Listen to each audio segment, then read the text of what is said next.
A shadowy carriage pulled by glowing-eyed horses tears through the desolate city streets.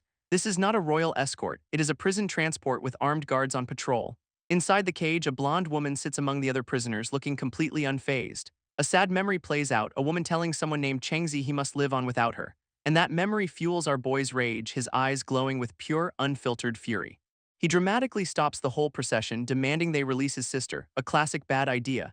His sister, shocked but also kinda thrilled, realizes her brother actually came for her. This guards immediately shut down this touching reunion by aiming their rifles right at her. Suddenly panicked, she grabs the bars and screams at them to stop this whole mess. She pleads with the lead captor, reminding him of his promise not to hurt her brother. This masked man just scoffs, basically telling her he does not need a reminder, thanks.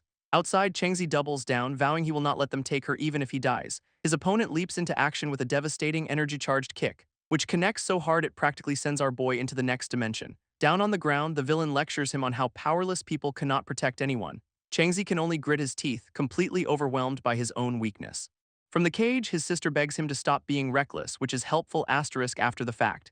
This captor then tosses him an awakening stone, revealing his sister traded herself for it. He twists the knife, saying a waste like him will always be a waste, stone or not. Staring at the stone, Changzi can only whisper her name as the sacrifice finally hits him.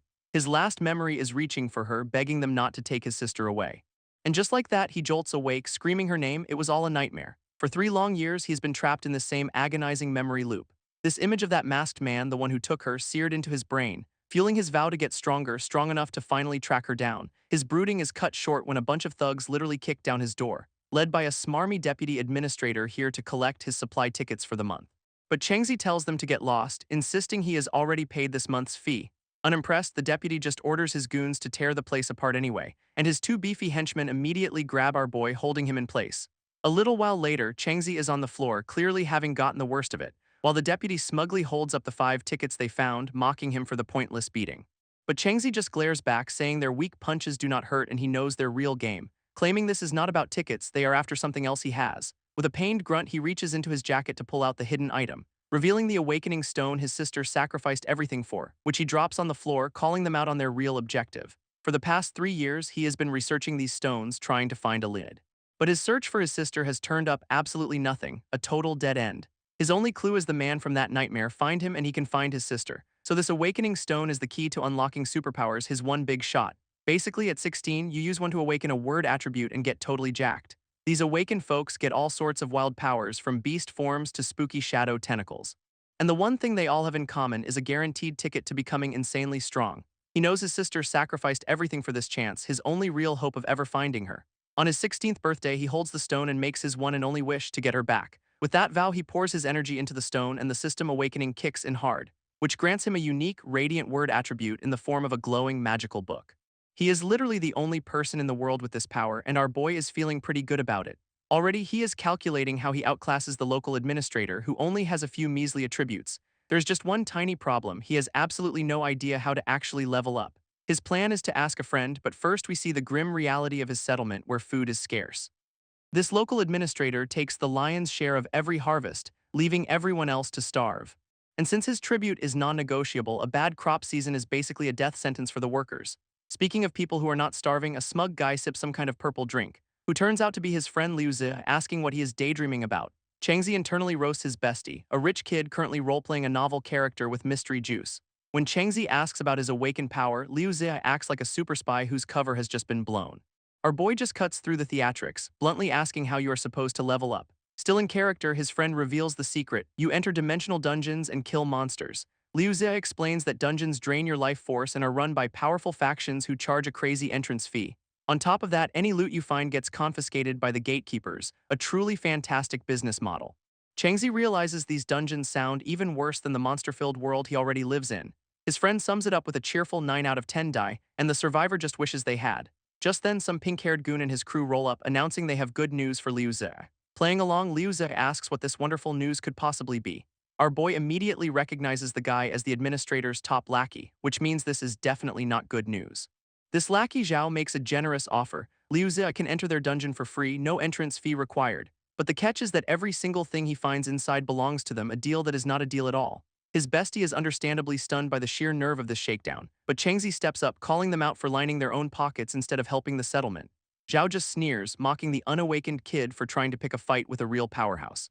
So Liu Ze quickly pulls him back, trying to keep him from getting his face rearranged for being impulsive. Putting on a brave face, he promises he is extraordinary and will totally make it back alive, and then tries to placate the goons, saying he will go scavenge for them right now, no problem.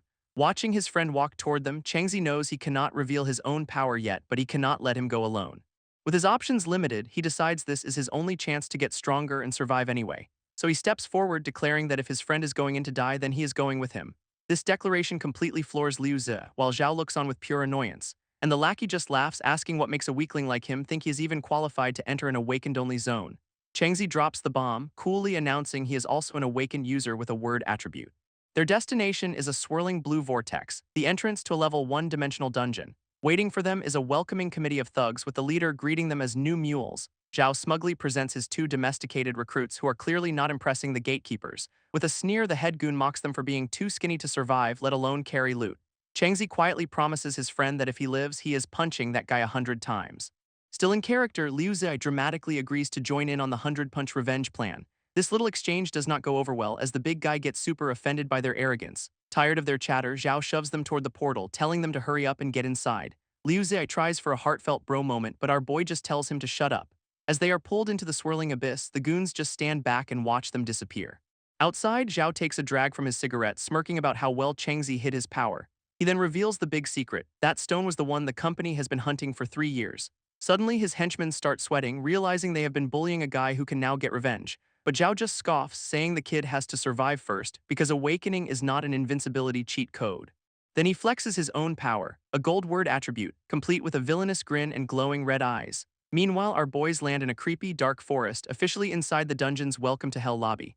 Liu Ze helpfully explains that his uncle calls these places literal projections of hell, which is comforting. He adds that if you stay too long, your life force just drains away until you die, no pressure. Changzi, ever the strategist, immediately asks for confirmation that killing monsters is still the leveling plan. Just as they are strategizing, a blood-curdling scream rips through the creepy forest, and Liu Ze explains that dungeons have multiple entrances, so they are definitely not alone. I connects the dots. Zhao's crew brings in free labor because they are competing with other teams for loot, which means to them, newly awakened people are just disposable tools for plundering. His friend then gets serious, asking if Changzi is truly prepared for this suicide mission. Laying it out plain and simple, this is not a game and he could actually die here. But our boy is all in, knowing this gamble is his only shot at getting strong enough to fight back, leaving Liu Ze shocked that he is actually planning to take on the high-level administrators. Changzi reminds him that literally everyone in the settlement is being exploited and would love to see them fall, which earns him a grin from Liu Ze, who says he knew he picked the right guy to be friends with. Then he drops a bombshell. His dad and uncle are also awakened and are secretly planning a full-scale rebellion. Our boy is completely stunned to hear that his friend's family is plotting a whole coup. So Liu Ze explains the tragic reason why, reminding him of his grandmother's death 2 years ago, saying that watching her suffer is what finally pushed his family to start fighting the system. With that, he grabs Changzi's hand, declaring them official comrades in arms, not just friends. And he is all smiles, fully committed to their new revolutionary broship. Changzi admits he has his own reasons too. He has to get strong enough to find his sister. His friend says everyone has their own goals, and his is to overthrow the government so he can finally date his crush priorities. Our boy just smirks, reminding him that all their grand plans depend on not dying in the next 5 minutes. They then duck into the bushes, figuring the person screaming earlier is probably their first monster encounter. And their first monster encounter is a giant rotting wolf that is somehow still kicking. Lovely. Changzi immediately spots its glowing red core, which he figures is the weak spot, but it feels weirdly familiar. Then it clicks. That thing is basically an awakening stone, meaning this zombie dog might have superpowers. Meanwhile, Liu Ze is just impressed by how calm our boy is, having a full-on I picked the right bro moment. This wolf wanders off for a bit, giving them a chance to check out what is left of its last victim. They find the source of the scream, which is now just a gnawed-on ribcage, and Liu Ze is not handling it well. But Changzi just kneels down and starts digging through the bloody mess, much to his friend's horror. Liu Ze is absolutely losing his mind, completely grossed out that our boy is just going for it with his bare hands. Our boy just casually explains he once hid his awakening stone inside a rotting corpse, so this is basically Tuesday for him. He pulls a pretty sweet-looking knife from the remains, figuring it is made from mutated ox bone, score 1 for grave robbing. Just as he is admiring his new toy, Liu Ze yells that their furry, undead friend is coming back. And sure enough, the giant wolf is stalking right back toward them, looking extremely unpleased. Changzi explains the wolf was just pretending to leave, but he fell for the trap on purpose to get this knife. Liu Ze nervously asks if he can actually handle this thing as Changzi gets into a fighting stance. With a confident smirk, Changzi tells him to just focus on strategy and leave the brawling to him. He figures his friend has more experience, but his sister's voice rings in his head, strike first, gain the advantage. So with that, he charges head-on at the monster, a tiny dude against a giant zombie wolf. He deftly dodges its attacks, remembering all the survival training his sister drilled into him since he was 9. This kid gets close but cannot land a clean shot on the core, and now he is right in the chomping zone. Suddenly, the wolf activates a skill, a speed boost, confirming Changzi's suspicion that it really does have word attributes. Just as the wolf closes in, Liu Ze whips out a slingshot and fires an energy blast, a surprisingly effective distraction, which smacks the monster right in the face, stunning it for a crucial second, and he screams at Changzi to go for it, creating the perfect opening for an attack. With a flash of determination in his eyes, our boy is already on the move. Leaping forward to drive that scavenged bone knife straight into the monster's glowing red core. This blade sinks deep, and the wolf howls as crimson energy erupts from the wound. But the beast is still fighting back, forcing Changzi to push with everything he has got. He screams, channeling all his strength to force the knife deeper into the core. Gritting his teeth, he is fully committed to this all-or-nothing final stab. With a final burst of energy, the core shatters, and it looks like the fight is finally won. Except the dying wolf manages to grab him in a last-ditch effort, which is just rude. It sends him flying with a brutal swipe, and Liu Ze can only watch in horror. As Changzi hits the dirt, the giant wolf finally collapses behind him, dead for real this time. His friend is completely panicked, calling out his name, not sure if he survived that hit. This monster lies in a pool of its own blood, its rampage officially and permanently over. But Changzi just stands up, brushing himself off with a smirk, saying he is not that easy to kill. Then a system window appears, revealing his unique power, instant level-up rewards. He is immediately offered 3 new word attributes to choose from, 2 of them being gold tier. Noticing a weird number next to 1, he picks the independent research and development skill. And the payoff is insane, a passive stat boost and a massive temporary enhancement ability. Changzi is absolutely loving this new skill, especially since it is a series attribute with tons of room to grow. His victory lap gets cut short by Liu Ze, who points out that fresh blood is basically a monster dinner bell. Already carving up the corpse, our boy casually asks if his squeamish friend wants to help with the butchering. Liu Ze politely declines, admitting his parents never even let him kill a chicken, a true warrior of the apocalypse. While harvesting, Changzi reflects on how lucky his friend is to even have a family in this messed up world. He then offers Liu Ze the crystal stones from the wolf, saying the rest of the materials are his to keep. His friend is shocked, pointing out that the bones and hide are also super valuable supply tickets. But Changzi just calls it an investment in the family rebellion, a down payment on a revolution. Besides, he gives his bro credit, saying that slingshot to the eye was the only reason he got the kill so easily. Fired up, Liu Ze accepts the deal, promising to tell his dad about his new, very capable business partner. There is just one tiny problem: they still have to get past the gatekeepers who will confiscate everything. Changzi's countermeasure is beautifully simple. They are just going to fight them, so they better level up first. With a grin, Liu Ze reveals his family already knows he is here and are just waiting for the signal to start the coup. So with a plan in place, they decide to venture deeper into the woods to find the rest of the wolf pack. But Liu Ze stops him, wanting to clarify their new comrades-in-arms status before they go any further. Our boy just gives him a serious look, ready to hear whatever his friend has on his mind. And Liu Ze reveals his own gold word attribute, Butcher's Precision, which boosts his stats and finds weak points. This power is exactly how he knew to target the wolf's eye, activating a literal targeting system in his vision. Changzi realizes his friend is being totally transparent, but internally wonders how he'd react to a 10,000 Radiant class skill. He worries that if Liu Ze knew the truth, their easy friendship might not survive such a massive power gap. Deciding to trust his new comrade, Changzi finally gets ready to spill his secret. He reveals his gold tier attribute, a research skill that gives him a passive stat boost and a temporary enhancement. His friend just listens, absorbing the fact that Changzi is actually being honest with him. And Liu Ze lets out a massive sigh of relief, admitting he was worried his bro's power would totally outclass his. Now he is just thrilled they are both gold tier users, declaring them perfectly matched brothers, who are now officially ready to go on a bro-tastic wolf-slaying adventure together. This whole honesty thing is contagious, as Liu Ze promises to never keep secrets again. Oh, the irony. With their bond solidified, they get right back to the grind, taking on another massive wolf. And Liu Ze provides perfect cover fire with his energy-powered slingshot, letting our boy dodge a flurry of claws to get in close for the kill, driving his bone knife straight into the monster's weak point for another clean takedown. After clearing the area, Liu Ze asks if Changzi really wants none of the valuable monster parts, but our boy stands firm, saying he is good and that Liu Ze can have all the hides and bones. Then they compare stats, and Liu Ze learns he is level 2 while Changzi is already level 4, which absolutely breaks his brain, demanding to know why the XP gain is so lopsided. So Changzi suggests maybe the guy who is not terrified of blood gets more points for actually being in the fight. Liu Ze immediately changes his tune, declaring his undying love for the support role. Cowardice has never been so wholesome.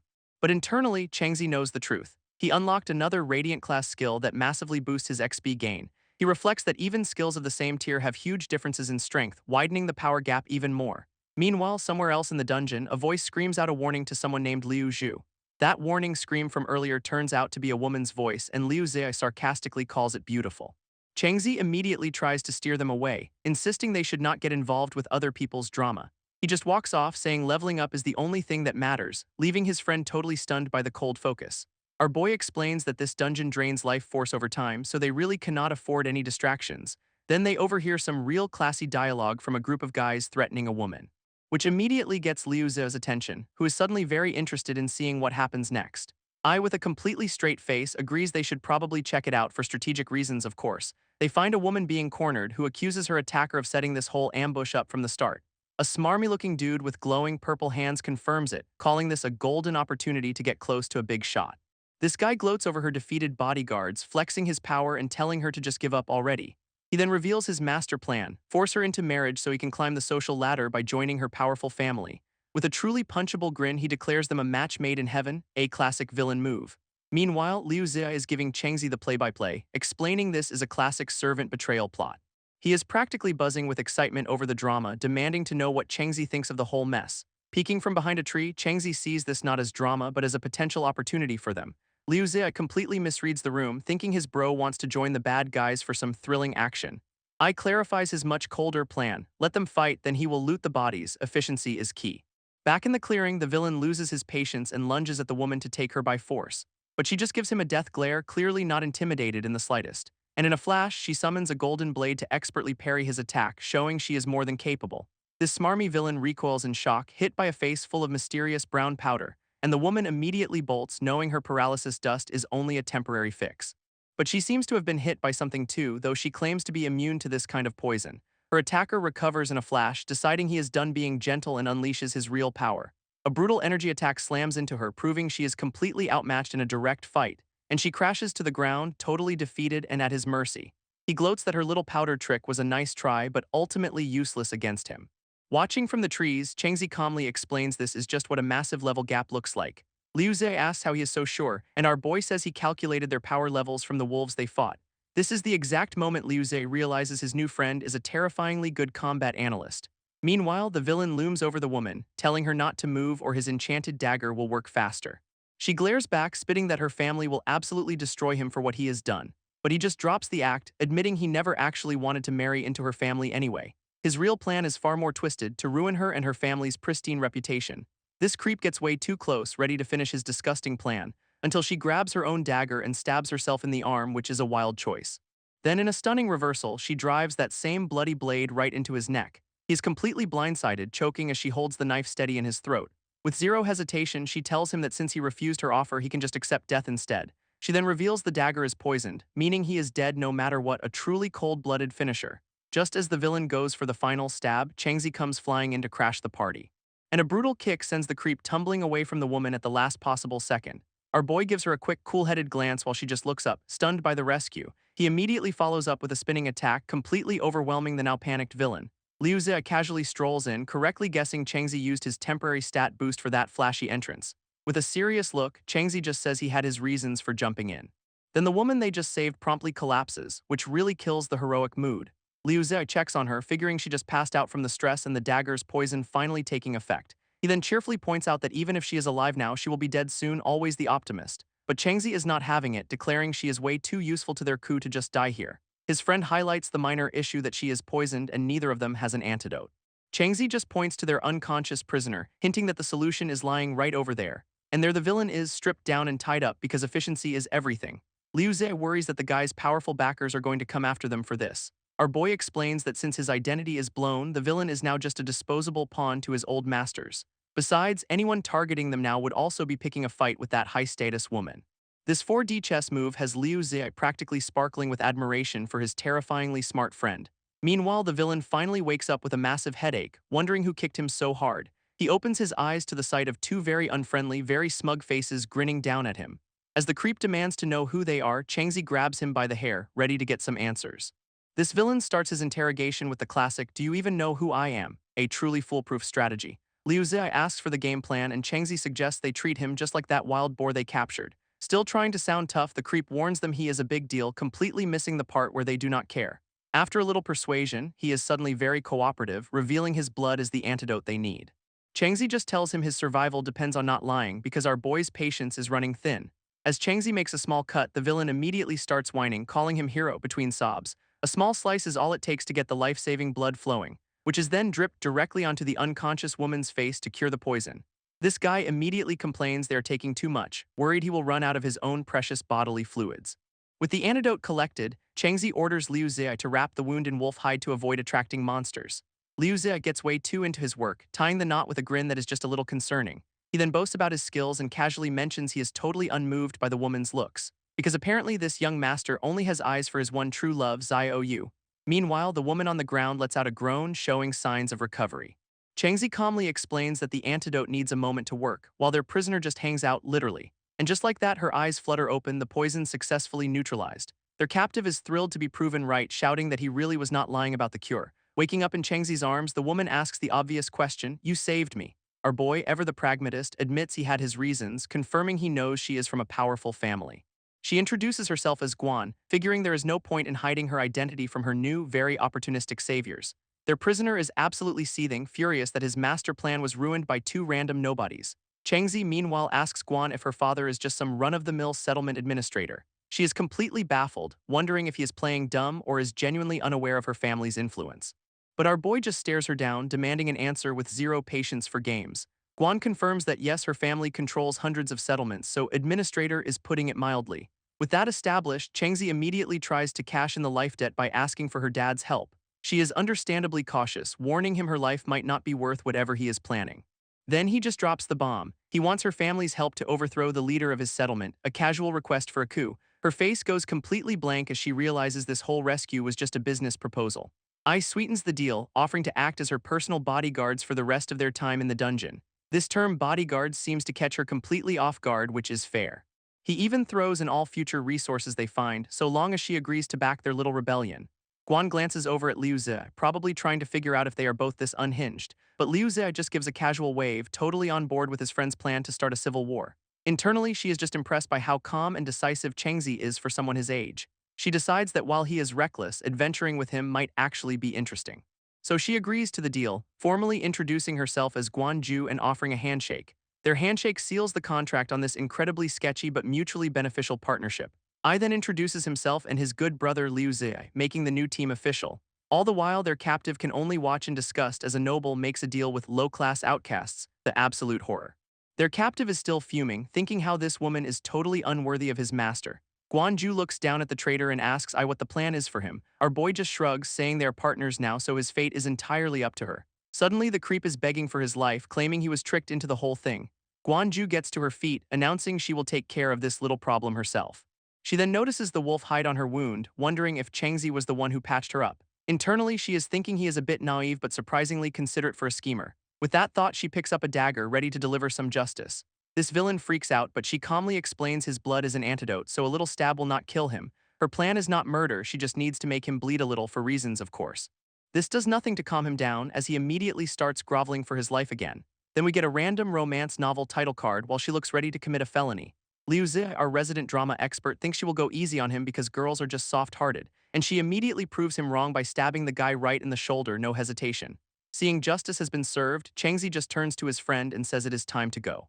This two of them just start walking off, leaving her to handle the cleanup. Liu Zhe whispers that she is way too soft since she did not even kill the guy after everything he did. But our boy reminds him that in this dungeon, the smell of blood is a monster magnet. He explains that leaving the guy to be slowly eaten by monsters is way more cruel than a quick death. And Liu Zhe's face just lights up, realizing this woman is an absolute cold-blooded savage. Their captive is left tied up and bleeding, a perfect little monster bait package. Still trying to sound tough, the creep screams that he will get his revenge on Guan Ju, and then he makes an absolutely vile threat, proving he learned nothing from this experience. Right on schedule, a couple of glowing-eyed wolves show up, drawn by the scent of blood, and he is completely shocked by how fast they arrived, his tough guy act vanishing instantly. His begging does absolutely nothing as the wolves immediately start tearing into him. From a safe distance, the new team watches the show, with Liu Zhe noting the plan worked perfectly. Even Liu Zhe looks a little disturbed, admitting the guy's screams sound pretty miserable. Ai then critiques Guan Ju's move, saying leaving the guy alive could have revealed the mastermind, explaining that uncovering the real culprit is the only way to truly solve her problem. But she just smirks, saying she has so few enemies that she has already figured out who is behind it. Our boy clarifies he was just looking out for their new partnership since the villain could have been a witness. Then again, he admits if the enemy is too high status, a living witness becomes a huge liability. This whole situation has Changzi musing that even an administrator's daughter has unsolvable problems. And speaking of problems, a massive wolf monster suddenly drops out of the sky to ambush them. Without a second's hesitation, he pops his agility skill for a 300% speed boost. This monster's jaws are wide open, ready to turn our heroes into a quick snack, but with his new speed, he snatches Guanju and zips out of the way at the last second. He looks up, making the expert observation that this wolf is, in fact, so huge. Turns out they have stumbled right into the level 5 dungeon boss, the Netherbone Wolf King. Liu Ze is absolutely losing it, screaming that this is not just any wolf, it is the Wolf King. A top-down view confirms their terrible luck, showing the trio completely surrounded by the boss and its pack. His panic goes into overdrive as he screeches that the king is obviously here for revenge. Changzi, however, is bizarrely calm, just saying they probably deserve this after all their wolf slaying. This is not the stoic heroism Liu Ze wants, as he begs his friend to stop being cool and find a solution. With that, Changzi orders his friend to protect Guanju while he goes to take on the monsters himself. Liu Ze immediately points out the massive flaw in this plan. He is one guy against a boss and its minions, but our boy just stares the beast down, declaring his target is the Wolf King and nothing else. A quick status check shows he is level 4 with some pretty wild awakened abilities ready to go. Turns out, luring the boss was the plan all along since he needs the X to finally hit level 5. He then tells the giant wolf its head is just a stepping stone for his own power-up, a bold opening move. But just as he is about to charge, Guanju suddenly tells him to wait a moment. She points out his chipped bone knife is basically useless and offers to give him a real weapon. It is a seriously fancy blade that she calls nothing special, which is just peak rich person behavior. Liu Ze is just completely floored, wondering how on earth she hid a dagger that size in her outfit. Changzi accepts the upgrade with a confident smirk, looking ready for a proper fight now. With the weapon swap complete, the Wolf King finally charges, done waiting for the heroes to manage their inventory. Our boy immediately uses its massive size against it, scrambling right up its arm like a parkour expert. He knows a straight-up brawl against a monster this huge is completely impossible, so instead he keeps climbing, new dagger at the ready, aiming to strike where it is most vulnerable. His whole plan hinges on one thing, finding the wolf's blood-red core and shattering it. With the new dagger in hand, he drives it deep into the monster's hide. Turns out climbing meant letting the wolf swallow him to get a clear shot at its glowing weak point. But wait, he is actually using one of the minions as a furry springboard to get back on the boss. This Wolf King is absolutely furious, but our boy is just clinging on for dear life. His mind is laser-focused on that one goal: find the core, shatter the core, get the X. Again and again, he plunges the dagger in, trying to find the right spot. This whole insane plan comes down to one perfect strike inside the beast's throat, and we see the parkour move again, vaulting off a minion with total confidence. Suddenly it clicks that these wolves are not just a mob, they are a coordinated pack. This whole charge was just a feint, proving these mutated wolves are way smarter than he thought. But our boy just smirks, asking the universe if a wolf can really outsmart a human. Talk about hubris. This wolf pack seems eager to answer that question by turning him into lunch. And then he drops the real bombshell. He never planned on fighting just *1 Wolf King. Because right on cue, Liu Ze's eyes start glowing, ready to activate a skill of his own. His skill is Butcher's Precision, a handy little ability for finding a monster's weak spot. Blue energy streams out from him, perfectly highlighting the weak points on all the surrounding wolves. With the targets painted, Changzi becomes a whirlwind of death, hitting every single marked spot. Our boy, covered in blood, just calls them tender chicken, boasting that he and his friend have mastered teamwork. Guanju is just watching in shock, admitting she totally wrote Liu Ze off as the comic relief sidekick. Liu Ze smugly tells Guanju she has completely misjudged him, which, to be fair, is true. Right on cue, the Wolf King gets a bloodlust buff, jacking its speed up by 15%. Lovely. Changzi just leaps into the fray with his dual daggers, ready to settle this whole thing.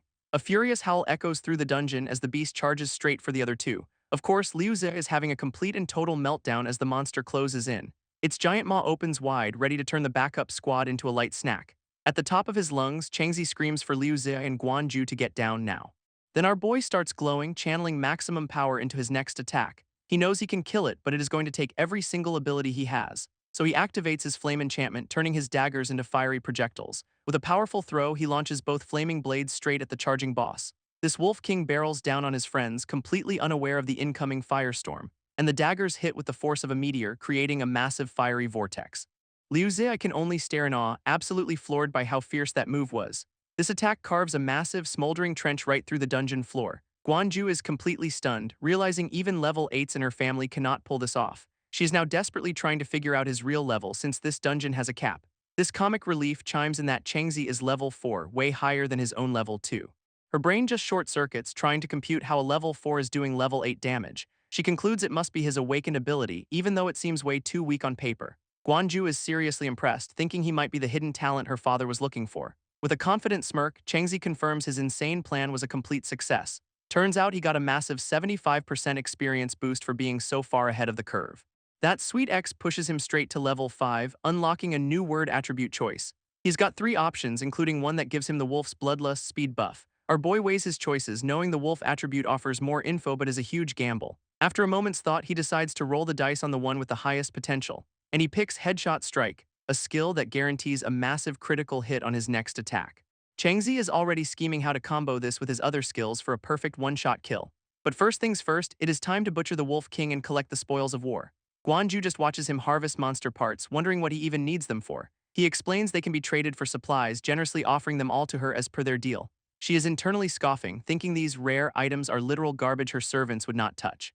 Then she remembers her dad's advice and reconsiders, realizing Changzi might be a hidden genius. Meanwhile, Changzi casually mentions his arms are numb, while Liu Ze is freaking out about his blood freezing. Ignoring the cold, our boy is already dragging his friend off to find more monsters to grind. His real goal is clear, he needs to level up fast to overthrow some powerful enemies from his past. Just then, Guanju chimes in, saying there is a much better way to farm experience here. This two guys turn around, completely hooked by her offer of a better destination. She explains every dungeon has a true boss, which offers way more rewards than anything else. She lays out the classic RPG logic. The real boss guards the best loot, making the risk totally worth it. Liu Zia is immediately confused, pointing out they just killed a giant wolf that looks suspiciously like a boss. Changzi explains the difference, noting a true boss guards treasure and does not just wander around looking for a fight. After that quick dungeon crawling lesson, Liu Zia finally gets it, while Guanju seems intrigued by our boy. This only problem now is actually finding this hidden boss, and Changzi knows they are on a tight schedule. Of course, Guanju just casually mentions she has a special item for that because of course she does. Liu Zia immediately starts whispering to his friend, convinced she's just flexing on them with her fancy gear. He's also baffled by her confidence after nearly getting eaten and is still trying to figure out her magical inventory skirt. Changzi, ever the pragmatist, just figures she is from a different world of power and has a storage ability. This logical defense gets a suspicious side-eye from Liu Zia, who asks if Changzi's got a little crush. Meanwhile, Guanju pulls out some expensive-looking gadget, deciding it is best not to tell these two what it is really worth. She reveals her little toy is a perception pointer, a compass that literally points them straight to the boss. A quick item check confirms it is a green-grade boss finder, basically a cheat code for this dungeon. While Changzi is all business, Liu Zia is still demanding to know if his friend is crushing, completely ignoring the mission. Following the compass, they arrive at a desolate canyon to find a giant spiky beast snoozing next to a treasure chest. Liu Zia's jaw drops, realizing this massive sleeping monster is the actual final boss of the dungeon. It is a massive, spiky red boar, peacefully napping before it has to murder some intruders. And just like that, nap time is over, its eyes snap open, revealing it is the level 10 spiked red demon boar. This system confirms this is the one and only boss, and beating it collapses the whole dungeon for good. Hiding in the bushes, I realizes a level 10 boss means 2 awakened abilities, a huge problem for their low-level party. Guanju admits her teacher warned her never to fight a dungeon boss, calling them transcendent monsters. Her teacher's logic was simple, you need to be a transcendent monster yourself to even stand a chance. Liu Zia, ever the voice of reason, asks why the hell she led them here if it is a suicide mission. But Guanju just stares at Changzi, convinced he is the special kind of crazy needed for this fight. Suddenly, Changzi cuts them off, whispering that another party is approaching their position. A whole squad of armed goons shows up, with the leader bragging about his amazing luck. This guy is absolutely thrilled, yelling that he has finally found the boss after 10 failed attempts. From the bushes, Liu Zia asks the obvious question, are these guys complete morons? Changzi is not so sure, pointing out the leader's weird weapon, a gun, which Liu Zia has never seen. In a quick flashback, he remembers seeing a gun used to hunt monsters, noting its insane power. Guanju drops some lore explaining guns are just replicas of ancient superweapons. This just confuses Liu Zia more, who wonders how their world fell apart if the old-timers were so op. She adds that some awakened ones were so powerful they could literally reshape the world with their abilities. Right on cue, the mercenary leader opens fire, unleashing a massive explosive blast at the boar. Watching from the sidelines, Changzi confirms the fight is officially on and they have front row seats. This boar takes the hits like they are nothing, the bullets just sparking harmlessly off its hide. A system window reveals the leader's skill, a bronze attribute that turns his stamina into infinite bullets. With a maniacal grin, the guy just unloads his never-ending clip right into the monster's face. Changzi sees an opportunity, thinking they can just sneak past and grab the treasure while the boss is busy. But that plan goes up in smoke as the boar shrugs off the attack and sends the mercs flying. Guanju immediately clocks his plan, let the mercs and the boss fight while they sneak in for the treasure. Changzi has no clue what that idiom means, so Liu Zia smugly steps in to give a history lesson. This guy will take any excuse to show off, which Changzi finds both impressive and incredibly annoying. Our boy confirms it is their only shot, admitting their little party stands no chance in a direct fight. Just then, Guanju notices some nasty dungeon corruption spreading up Changzi's arm, so she casually pulls out some high-grade family medicine that can resist the dungeon's effects. Liu Zi is practically weeping with gratitude, complaining about how the cold was getting to him. Changzi asks if the pills are expensive, and Liu Zi starts doing some panicked mental math about their value. This poor guy is having a meltdown, realizing they are getting way more from her than they can ever repay. Guanju just waves it off, claiming the pills are dirt cheap, maybe one supply ticket each, a total lie. With a sigh of relief, Changzi promises to pay her back, completely unaware of her little white lie. She is watching him, noting that for a poor kid, he's got a ton of pride and hates owing favors. Internally, she reveals one pill is actually worth 2,000 tickets, knowing he'd never accept it otherwise. Back on the battlefield, the mercs are getting absolutely shredded by the enraged demon boar. This beast is a whirlwind of tusks and fury, tearing through the cannon fodder like it is nothing. Their leader is getting pissed, realizing the boar must have a defense-boosting attribute making his bullets useless. Despite the chaos, he just stands there unloading his gun, looking way too confident for a guy losing this badly. That is the face of a man who thinks he's got everything under control, which is never a good sign. He rallies his remaining goons, ordering them to form up and protect their big brother. His men obediently form a human shield, activating a defensive barrier skill to tank the boar's charge. From his hiding spot, Changzi admits the merc leader must be competent to have such loyal goons, but his real priority is sneaking over to the treasure chest while everyone's distracted. Liu Zia is shocked to learn our boy can pick locks, which Guanju confirms is one of his many talents. While they wait for the perfect moment, Guanju and Liu Zia have a quiet chat in the bushes. She admits she has never actually been outside her settlement, asking what the world is really like. Liu Zia confesses he does not get out much either, always sticking to the designated safe zones. Changzi, however, has seen the outside, a world of beautiful ruins reclaimed by nature. This description of vibrant decay seems to really resonate with Guanju. She wonders what kind of world he sees while he is just focused on cracking open the loot box. With a satisfying click, he gets the lock open, surprised it is a standard model from the old world. He is practically salivating, wondering what kind of epic gear is waiting for him inside. But opening the lid unleashes a massive flash of light, and he instantly knows he has made way too much noise. That commotion immediately draws the attention of the now furious demon boar. A system window confirms the worst. The boss just got a rage buff, jacking up its stats. Its glowing red eyes lock directly onto Changzi, and he knows the stealth mission is officially over. In a blur of fiery rage, the monster makes a spectacular leap right towards his hiding spot. Changzi draws his blade, bracing himself as the beast comes crashing down. It lands with the force of a meteor, completely ignoring the mercs to focus on him. He is completely baffled, wondering why it is targeting him when the other party is right there. Just then, the merc leader screams for him to run, unloading his gun to save the kid's life. This merc leader, bleeding out, tells Changzi to run and save himself, a surprisingly heroic last stand. He is genuinely impressed by our boy's speed and skill, calling him one badass young man. Meanwhile, Changzi is screaming for Liu Zi's help as the boar continues its fiery rampage. Liu Zi, of course, is booking it, questioning his own humanity for ditching his friend Priorities Man, but it is all part of the plan as his weak point detection skill activates, telling Changzi where to aim. Following the call-out, Changzi leaps onto the massive beast and drives his blade deep into its back. That hit actually works, dropping the boar's health to 35% and making it absolutely howl in pain. This merc leader is completely stunned, wondering who the hell this kid is to wound a level 10 boss so easily. In retaliation, the boar unleashes its second attribute, a heat flow conversion that turns its breath into a superheated wave. Changzi gets blasted by the intense heat, realizing he cannot risk another direct attack like that. He quickly deduces that since the boss is level 10, it has now used both of its awakened abilities. This boar seems to realize Changzi's plan, knowing the kid is using its own body heat against it. It thrashes wildly, trying to dislodge him as sparks fly from his blade, scraping its tough hide. Watching from the side, the wounded merc leader tells his last man to trust the kid with their lives. With a final bloody grin, he screams at Changzi to finish the beast off for good. Changzi accepts the challenge, activating his own speed and flame buffs for a final assault.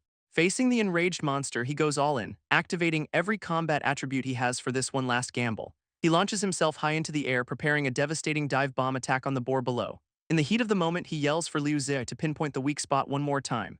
Liu Zi's eye becomes a targeting scope, locking onto the left rib area where he has marked the target. With the target locked, Changzi rockets towards the boar's weak spot like a human missile.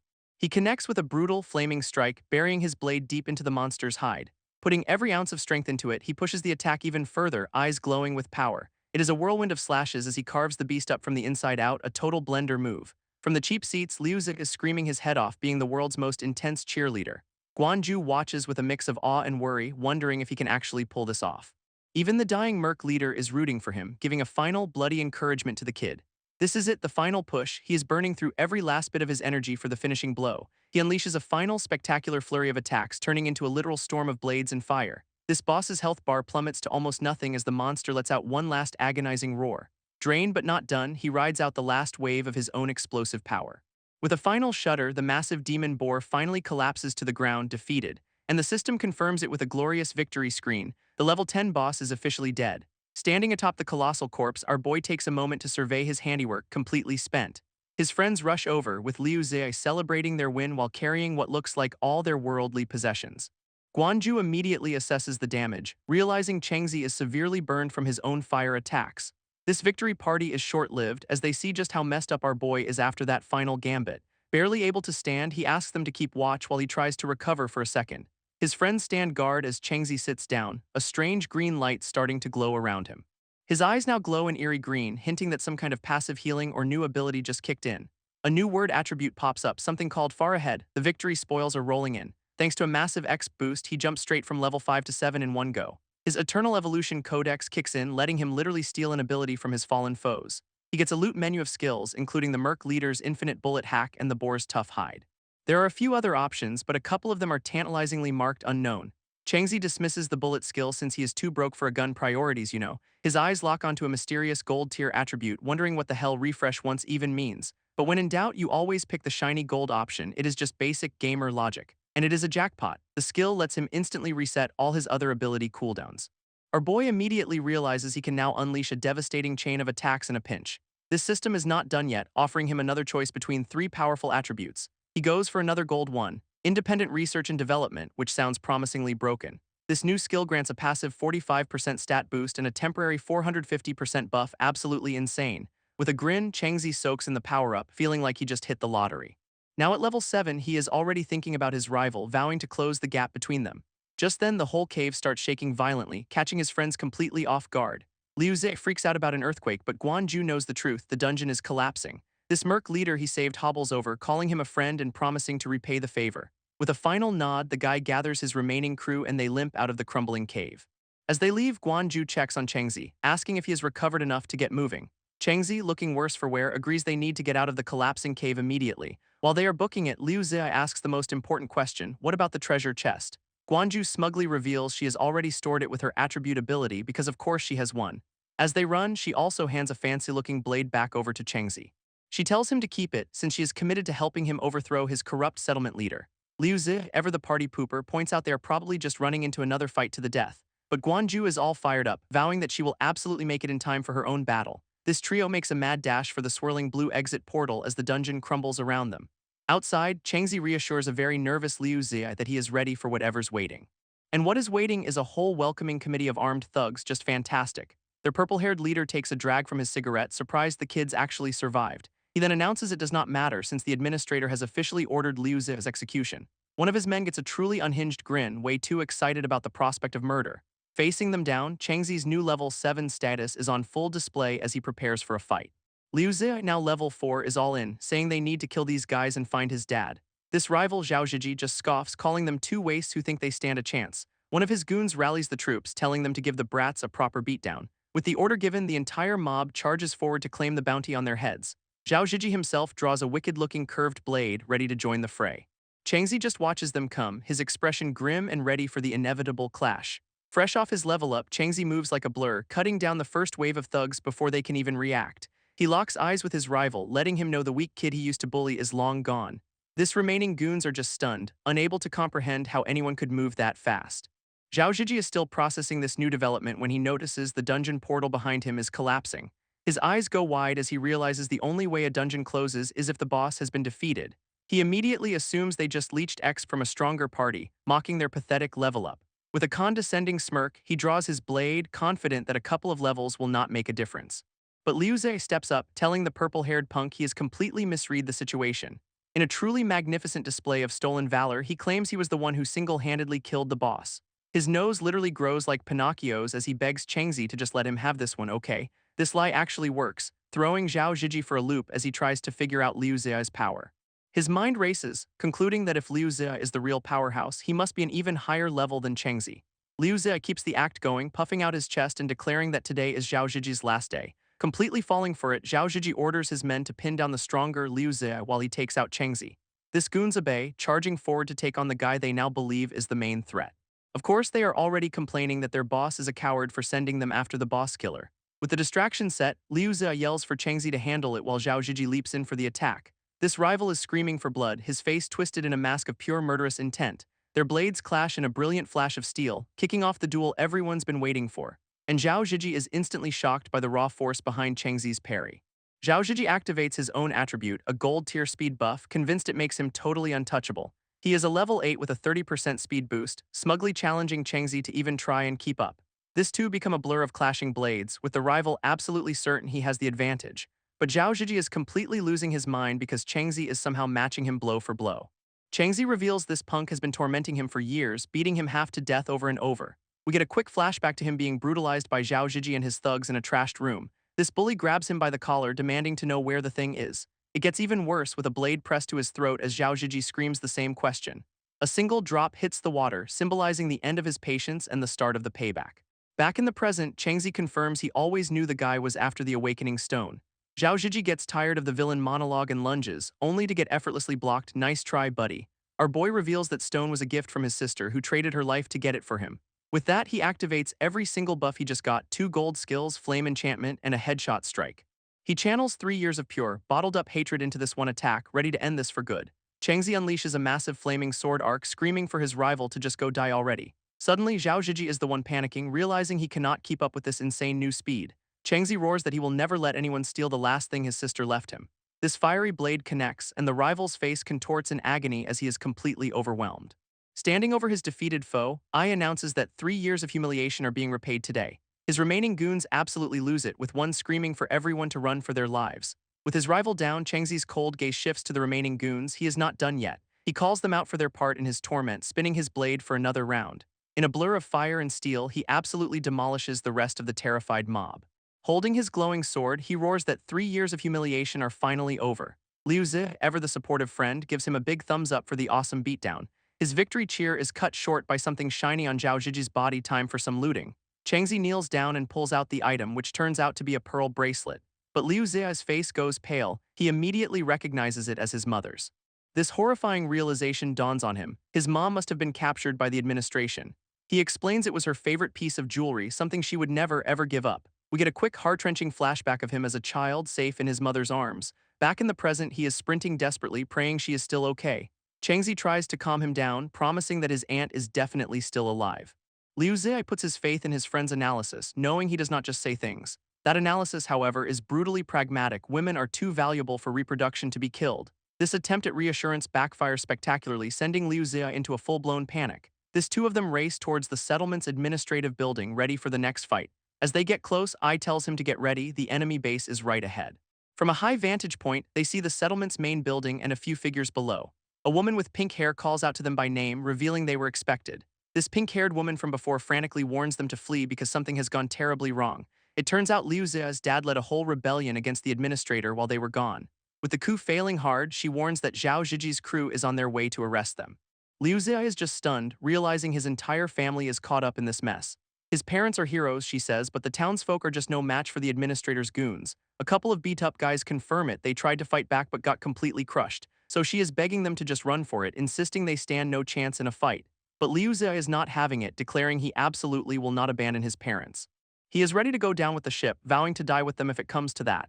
Changzi tries to talk some sense into him, saying he should use the chaos to escape. He even tells Liu Zi to go find his sister since he is finally free from this place. But our boy refuses to leave, saying Liu Zi's family saved him and abandoning them would be inhuman. In fact, he reveals they fed him during his worst years, so this vendetta is his too. Liu Zi is clearly moved by this absolute bro-tier declaration of loyalty. With a grin, he agrees they will face whatever comes next together, ride or die basically.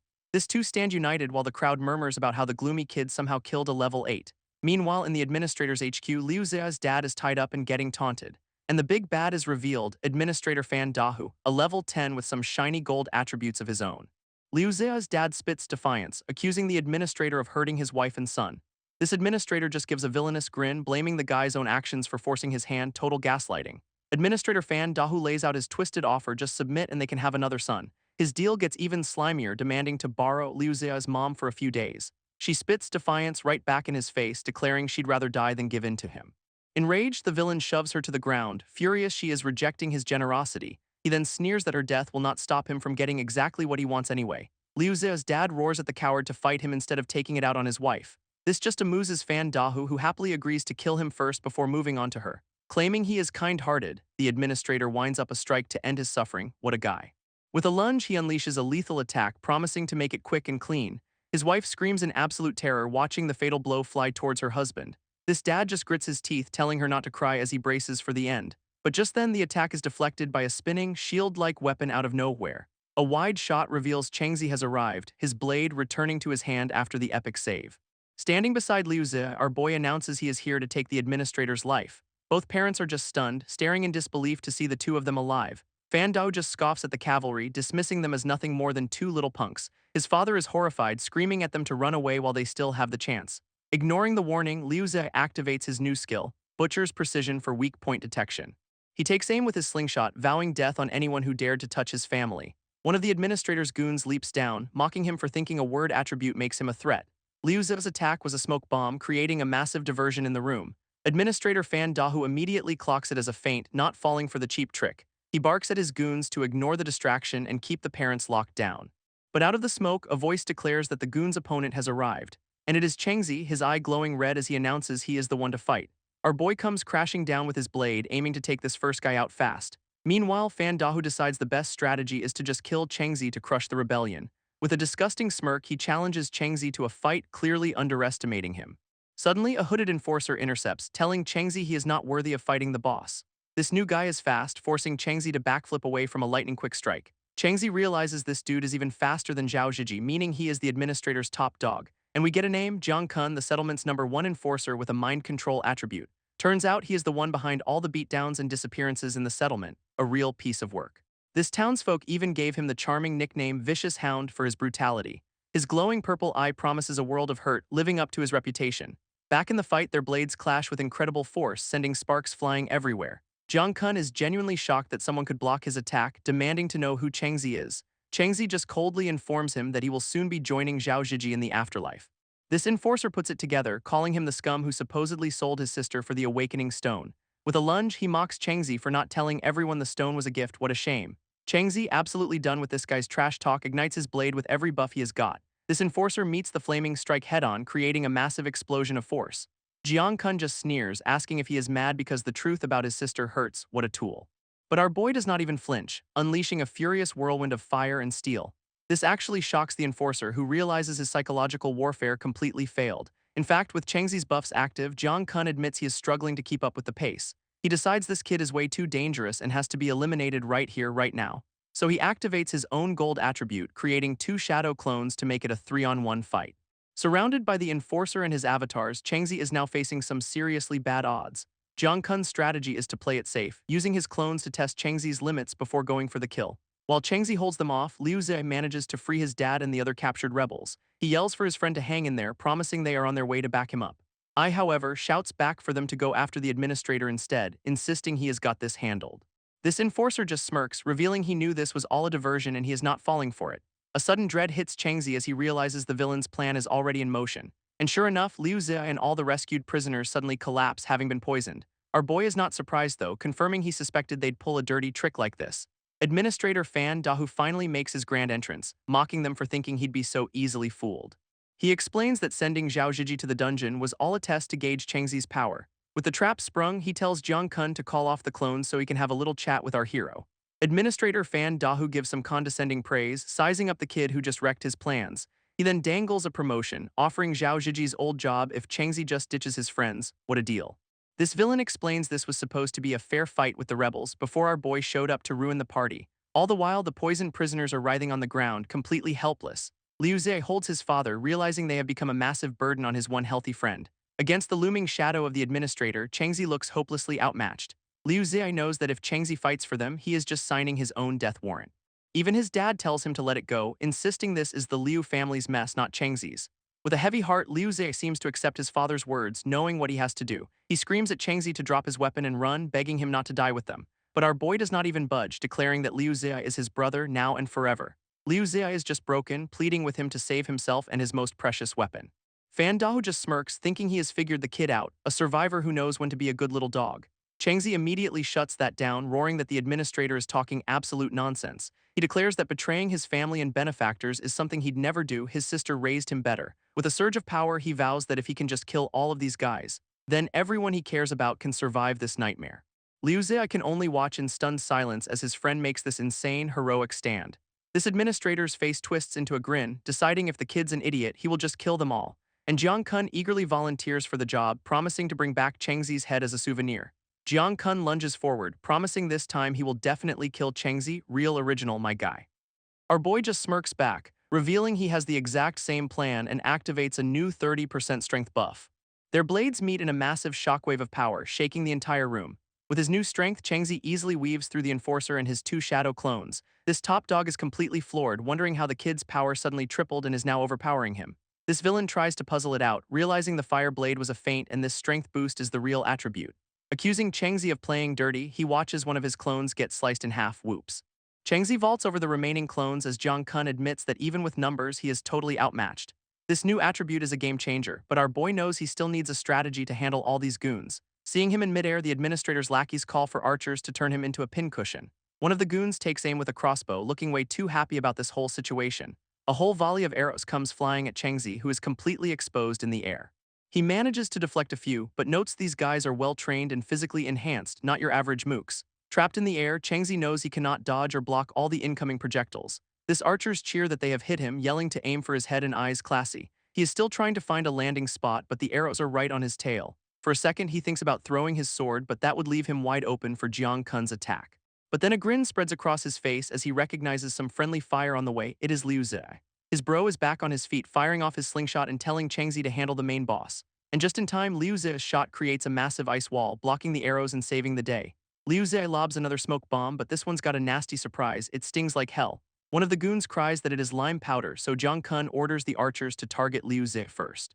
Turns out the kid's been prepping a few dirty tricks since he awakened, and they are finally coming in handy. Meanwhile, Chengzi is still stuck fighting Jiang Kun's two shadow clones who are both lunging at him. He instantly realizes he is not just up against speed, these are full-on avatars. Deciding to thin the herd, our boy swings his blade in a wide arc to take one of them out. This clone tanks the hit without even flinching and stabs him right back. Guess pain is not in their programming. Chengzi knows just injuring them is pointless. He has to completely restrict their movements to win. So with a new plan, he unleashes a massive horizontal slash, promising to split the next one in half. And it works perfectly, bisecting the shadow clone as the real Jiang Kun watches from afar. This enforcer absolutely loses his mind, screaming Chengzi's full name and demanding to know what he did. Our boy knows that destroying the avatars damages the main body, but he cannot afford to stay still. He then spots more of the administrator's lackeys on the high ground, aiming their crossbows right at him. With his strength enhancement buff ticking down, Chengzi knows he is seriously running out of time. So he unleashes a devastating vertical strike, wiping out the archers in a single flash of light. But just as he lands, the real Jiang Kun is right there, smugly declaring he has finally caught him. This enforcer is furious he cannot summon another clone and decides he has to end this right here. Chengzi now faces both the original and the last remaining clone who are closing in for the kill. As their blades meet, a system window pops up right in his face. His buff has officially expired. Jiang Kun just grins, taunting that his little power-up is gone and now he is completely finished. Jiang Kun and his clone dive in for the kill, boasting that Chengzi is completely out of moves. With a psycho grin, the enforcer screams that he has already won, a little premature, buddy. Chengzi just gives him a deadpan stare, basically asking if he is sure about that. And a new system window pops up. Our boy just activated a 450% strength buff for 3 minutes. Now glowing with insane power, he meets the clone's attack and shatters its blade instantly. Jiang Kun completely loses it, unable to process how Chengzi's strength just skyrocketed again. Our boy flips the script, asking if the vicious hound can handle what is coming next. He unleashes a devastating golden slash that just completely overwhelms the enforcer's attack. With a cold look, Chengzi confirms the obvious, nope, he could not handle it. A system message confirms vicious hound slain as Chengzi stands victorious over the remains. This shockwave of that final blow blasts through the room, stunning all the onlookers. Liu Zhe is just in absolute awe, stammering that his friend actually pulled it off. This other prisoners start to feel a flicker of hope, wondering how this kid got so powerful. Administrator Fan Dahu, however, is seething, furious that his #1 goon just got deleted. Chengzi turns his attention to the final boss, calmly stating that it is his turn now. He declares it is time for the administrator to pay for all the suffering he has caused. Fan Dao just laughs, admitting he has killed a few people but claims it was all to keep order. What a hero. To prove his point, he starts kicking a helpless woman on the ground, monologuing about his reputation. Liu Zhe absolutely snaps, his eye glowing as he aims his slingshot and screams for him to stop hurting his mom. And he fires a glowing shot of his own, aiming to take the administrator down himself. But the administrator just catches the glowing shot with one hand, mocking Liu Zia's pathetic strength. Liu Zia is floored that rock had a weak point detection effect that even Chengzi would struggle to block. Fan Dahu just smirks through the smoke, offering to teach the kid a little lesson in power. He then lunges forward with a terrifying grin, promising to show him what a real awakened one can do. Liu Zia is completely paralyzed, shocked by the administrator's insane speed and violent aura. But the punch is stopped dead in a massive shockwave by a flash of red. It is Chengzi telling his friend to keep throwing smoke bombs because this guy is over level 10. Our boy knows they will have to use every dirty trick in the book if they want to survive this. Liu Zia agrees and leaps back, ready to provide some much-needed backup from a distance. That plan lasts all of 2 seconds before Fan Dahu zips past Chengzi and grabs Liu Zia by the throat. This administrator is absolutely furious that a pest would dare interrupt his main event duel. I can only scream his friend's name as he watches him get choked out. He immediately unleashes a furious strike with a glowing green blade, aiming right for Fan Dahu's neck. But the villain blocks the sword with his bare arm, casually admitting our boy has some power. He then taunts that Chengzi's level is too low, saying he has got great skills but no real foundation. Liu Zia realizes this guy's raw strength is even greater than that wild boar boss from before. Fan Dahu then tries another recruitment pitch, offering to let Chengzi join him as an equal. What a generous guy. Chengzi immediately shuts that down, roaring that he is a monster who has only brought in other villains. He calls out the administrator's recruits as nothing more than oppressive thugs and robbers. Standing firm, our boy declares he would never, ever conspire with a scumbag like him. Fan Dahu gets right in his face, sarcastically asking if our boy really wants to be a hero. He then powers up with a crackle of red lightning, promising to grant that wish by sending him to the grave. This administrator launches into a classic villain monologue about how the cruel world is not so simple. He claims his brutal methods are the only reason this settlement has not been wiped off the map. A system window confirms his massive body attribute is active, giving him a huge health and defense boost.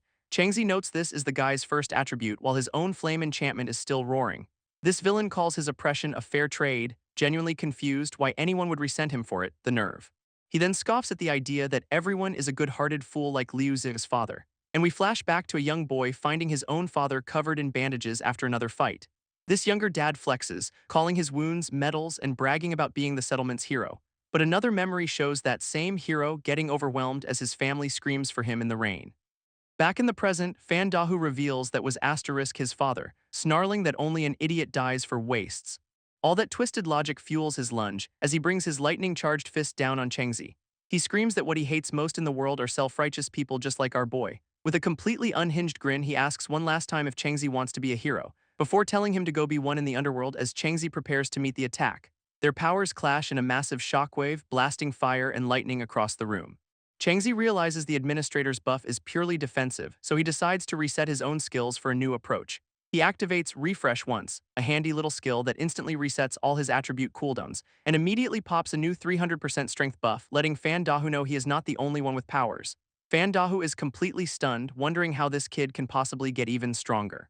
He speculates it must be a burst-type attribute as he struggles to hold his ground against the pressure. A system window confirms the new 450% strength buff, as Chengzi knows he cannot afford to hold back. With his sword blazing, our boy brings down a devastating overhead strike on the administrator. This villain is totally floored, admitting the sheer force is rattling him even with his defensive buff active. Their powers collide in a massive, fiery explosion that sends shockwaves across the room. Fan Dahu starts getting suspicious, realizing this power is way beyond what a single attribute should produce. He is also baffled by the lingering flames on his body, thinking it has to be a separate trick. Meanwhile, Chengzi just powers up for another strike, making the administrator realize he might actually lose this. So he switches tactics, spotting Liu Zi on the ground and deciding to use him as a bargaining chip, real classy. This administrator activates his own valor attribute, getting a pretty sad 30% strength boost. Chengzi immediately clocks that the villain's second buff is a complete joke compared to his own overwhelming power. Seeing his clear advantage, he decides to press the attack and finish this while the iron is hot. He unleashes another massive flaming arc, aiming to cleave the administrator right in two. But Fan Dahu has a plan, deciding to tank the hit on purpose to create an opening for himself. Our boy is shocked for a second, realizing the administrator is not even trying to block the attack. This blade cuts deep, but it was a trap. Fan Dahu sacrifices his arm to blitz past him and go straight for Liu Zi. In a flash, he has got Chengzi's friend in a chokehold before anyone can react. This villain grunts that losing an arm was painful, but totally worth it to get some leverage. And now with a hostage in hand, he orders Chengzi to drop his blade or his buddy's neck gets snapped.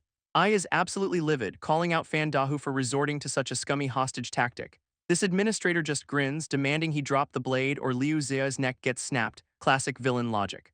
Our boy is in a bind. If he disarms, his buff runs out and he is toast, but if he does not, his friend is dead. He is completely trapped, desperately trying to figure a way out of this no-win situation. But then a beaten-up prisoner speaks up, asking Fan Dahu if he knows why they tolerated his rule for so long. This villain just scoffs, cruelly guessing it was for Liu Zi before insulting the kid's dead mother, real classy. This man corrects him, revealing it is because everyone in the settlement felt indebted to Fan Dahu's father. That actually gets a reaction, as the administrator seems genuinely shocked to hear about his dad. Turns out his old man was the settlement's original hero, a legendary protector who fought for them all. He even sacrificed his own life to stop a raid from the infamous settlement number 119. Everyone had hoped Fan Dahu, the hero's son, would one day become a hero too, so they put up with his garbage. But that all changed when the prisoner overheard a little secret conversation about a year ago. He exposes Fan Dahu's plan to abandon them and join the very settlement that killed his father. A flashback shows the man listening in horror as the goons fantasize about leaving this broken place behind. Back in the present, he demands to know how Fan Dahu could betray his father's memory by siding with his murderers. Fan Dahu just snaps, screaming that his father was an idiot who deserved to die for trying to be a hero. With his twisted philosophy on full display, he declares he is joining the company to get real power. He then starts a countdown from 3, giving Chengzi seconds to drop his weapon or Liu Zi dies. This count hits 3 as our boy stares in helpless desperation, his friend's life hanging by a thread. And just as the villain shouts 2, a convoy of trucks from Settlement 119 barrels toward them over the horizon. Fan Dahu grins, recognizing the cavalry from Settlement 119 and telling Chengzi he is completely screwed now. He then yells out to his new buddies, asking for a hand in crushing these rebels. What a team player. A convoy of heavy-duty vehicles barrels right toward the confrontation, kicking up a ton of dust. From the back of a truck, a whole squad of armed goons in matching uniforms hops out, ready for action. Chengzi is completely cornered, realizing he cannot abandon his friends but has no way to break this deadlock. Despite the overwhelming odds, our boy stands his ground as Fan Dahu taunts him about being a good fighter. This administrator is absolutely giddy, gloating that with his backup here, Chengzi is a dead man walking. But a new guy with a white ponytail steps out, and a system window identifies him as Jiang Mimi, the administrator of Settlement 119. Fan Dahu immediately drops his hostage and starts bowing and scraping, asking what great fortune brought his new boss here. His bootlicking continues, gushing about how honored he is that Administrator Jiang came personally. The whiplash is incredible. Meanwhile, Chengzi rushes to his friend's side, relieved to find that Liu Zi is still breathing. Our boy watches the scene unfold, confirming that Fan Dahu really did sell out to his own father's murderers. He quickly sizes up the new administrator, realizing this guy is on a whole other level and he stands no chance as is. Administrator Jiang, however, is not impressed, warning Fan Dahu to keep his distance or he will crush his head. Fan Dahu just sweats and smiles, eagerly offering to fetch anyone his new boss is looking for, so helpful. And then Jiang asks the million-dollar question, is there someone named Zhao Cheng here? Without a second's hesitation, Fan Dahu points right at our boy, ratting him out as the rebel leader. This scummy administrator is internally celebrating, convinced that Chengzi's execution is now guaranteed. Jiang takes a drag from his cigarette, coolly asking if this kid is really trying to take over the settlement. Fan Dahu screams that it is him, showing off his severed arm and begging his new boss for some good old-fashioned justice. Administrator Jiang sizes up our boy, coolly asking if he is the Zhao Cheng he has been looking for. Chengzi just stares back, confirming his identity without a single hint of fear. This new guy glances at Fan Dahu's stump, casually noting that a level 10 administrator should not be getting disarmed by a kid. Ouch. Fan Dahu starts sweating bullets, trying to explain the situation before he gets in any more trouble. But Jiang just cuts him off with a forget it and casually skewers him with a glowing blue blade. With Fan Dahu's identity check complete, his usefulness has officially expired. Brutal efficiency. This traitor's body hits the dirt, and Jiang calmly says now that the trash is gone, they can talk business. Our boy is completely stunned, assuming this new monster just killed the old one to take over. But Jiang clarifies he is not an enemy, explaining he is here on urgent orders from someone important to help asterisk him. Chengzi is not buying it for a second, demanding to know why he should trust a single word out of his mouth. Amused by his caution, Jiang pulls a little something out of his coat pocket as a sign of good faith. He then holds up a familiar-looking compass, smirking that the person who sent him said this would be all the proof needed. And Chengzi immediately recognizes it. It is Guanju's perception pointer, meaning she sent this guy. His mind is absolutely reeling, realizing Guanju has enough influence to command the administrator of a major settlement. Jiang then adds that she also sent along a few other gifts for the settlement. On cue, his men start unloading trucks full of actual food and supplies for the starving survivors. He then presents an official certificate, revealing Fan Dahu was never even a recognized administrator by the company. With a flick of his wrist, he offers the certificate to Chengzi, making him the settlement's legitimate new leader. Our boy just stares, realizing the very thing his friends and family died for is now sitting right in front of him, and the other survivors immediately urge him to take it, declaring he is the only one fit for the job. Chengzi accepts the certificate, mentally adding this massive favor from Guanju to his tab. With the previous mess sorted, Administrator Jiang casually orders his medics to start saving people. He then mentions his mysterious boss has one more gift for Chengzi, but it is optional, no pressure or anything. Our boy is understandably suspicious, asking what else could possibly be on the table now. Jiang offers him a friendly invitation to a trial back at Settlement 119, looking totally not menacing at all. Passing this little test, he explains, is the only way to get a shot at joining the legendary company.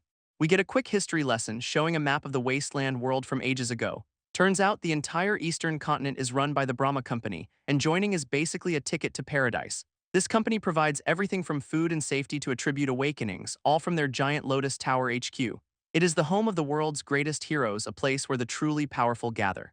So Jiang lays out the choice: take the test for a shot at the big leagues or stay here and rule this dump. Chengzi's mind immediately goes to his sister, who was taken by the company. This is his chance to get her back. Meanwhile, the medics from Settlement 119 are tending to Liu Zia and the other wounded survivors. Looking at his people, Chengzi knows they need a leader to guide them through this chaos. Jiang gives him a generous 2-day deadline to make his decision because he is just that chill of a guy. A determined smile creeps across Chengzi's face. He has already figured out his next move. Back with Jiang's crew, his subordinates are baffled how some random kid got connected to such a VIP. A new blue-haired goon is already scheming, thinking he can use Chengzi to climb the corporate ladder himself. Ambition never sleeps. Later that night, the survivors gather around a roaring campfire for a meeting, and a bandaged Liu Zia announces that everyone from the West Hill district has arrived to hear what their new leader has to say. With everyone gathered around the fire, Chengzi stands before them to make a major announcement. Liu Zia kicks things off, declaring that everyone's in agreement. Chengzi is their new leader. But our boy immediately tries to hand off the administrator certificate, saying an older man is more suitable. This others are shocked, arguing that the settlement needs a powerful protector like him to survive. Ai explains he cannot stay forever because his main goal is to find his sister. This sparks a debate among the survivors, who weigh the pros and cons of experience versus raw power. This candidate, a man named Fu, then asks a critical question: what if he gets power and becomes another tyrant? That thought silences the crowd, who all remember that Fan Dahu was a hero's son before he went rotten. Seeing their hesitation, Brother Fu decides it is time to unveil the solution he has been working on. He dramatically holds up a book on law, proposing they be governed by rules, not a single ruler. Turns out the rebels secretly drafted 15 laws while planning the uprising, ready for this exact moment.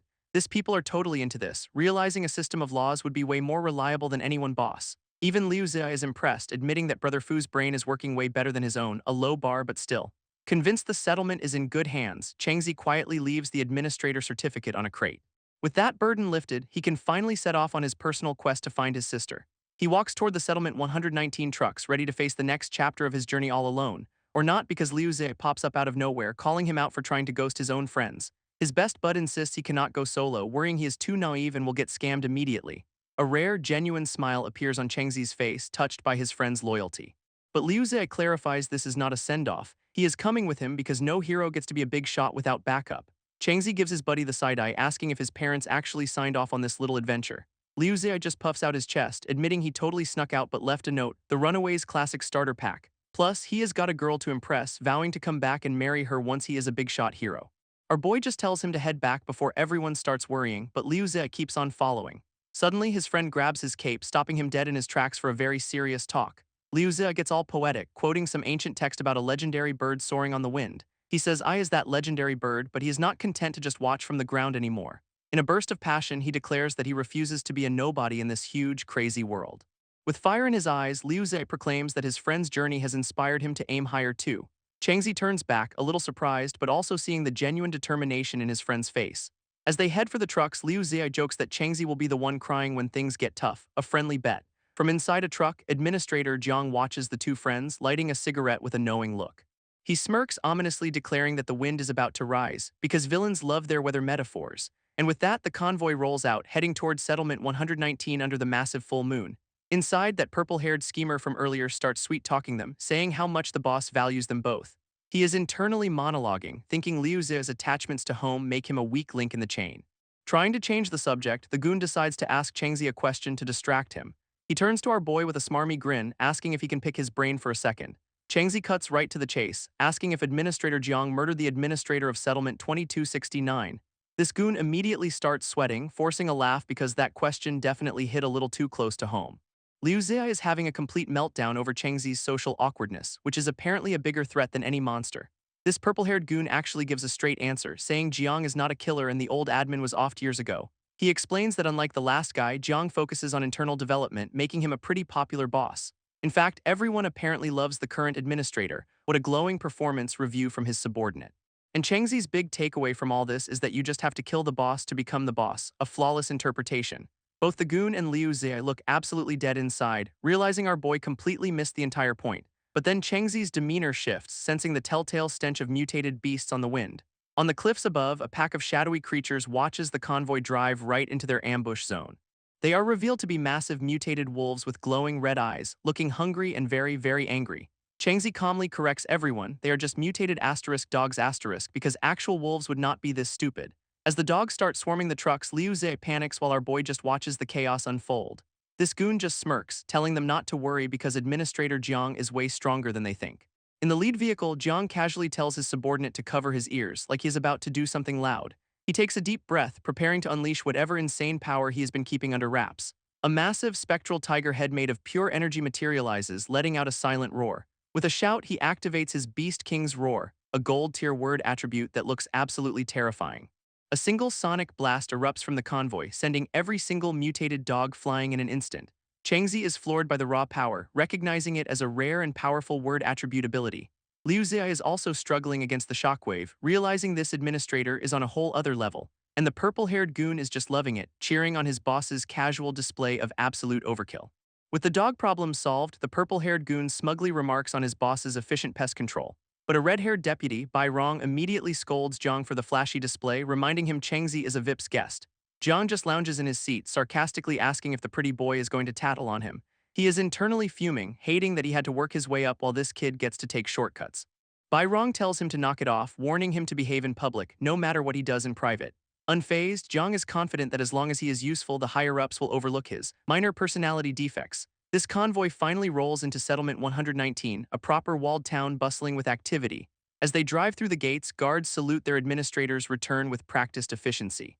Bai Rong leads our boys to their temporary lodging, explaining that all the good houses are already taken. Their new room is a dusty shack, which Liu Zhe declares an upgrade since the wind holes are smaller, 5-star wasteland living. To get them settled, Bai Rong hands over a document with the official instructions for the company's trial. He then casually mentions they will have plenty of competition, as many others are also taking this test. Liu Zhe is just relieved it is written down, while Changzi has already claimed a cot and is ready for a nap. This total lack of fussiness makes Bai Rong wonder if Changzi is really the pampered favorite he was expecting. After telling them a guard is posted outside for assistance, Bai Rong finally takes his leave for the night. Liu Zhe reads the trial details. All they have to do is clear a low-level dungeon, which sounds deceptively simple. From his bed, Changzi asks the most important question. Does it say how many people get hired? His friend scans the paper again, confirming that crucial detail is conveniently missing from the instructions. Changzi immediately sees the grim subtext, realizing it is either kill the boss or kill the other participants to pass. This implication hits Liu Zhe hard. With no set number of winners, a bloodbath between contestants is almost guaranteed. As he tries to rest, Changzi's mind is racing. The trial is just a way for the company to profit off their fighting. Suddenly, a vision of the VIP Guanju appears in his thoughts, which is definitely not helping him relax. His best bud Liu Zhe immediately calls him out, diagnosing him with a terminal case of being down bad for that girl. Liu Zhe then plays mom, tucking him in and telling him to sleep before their big murder-why trial tomorrow. This unsolicited life advice keeps coming, as Liu Zhe lectures him about controlling his hormones. A real expert, this guy.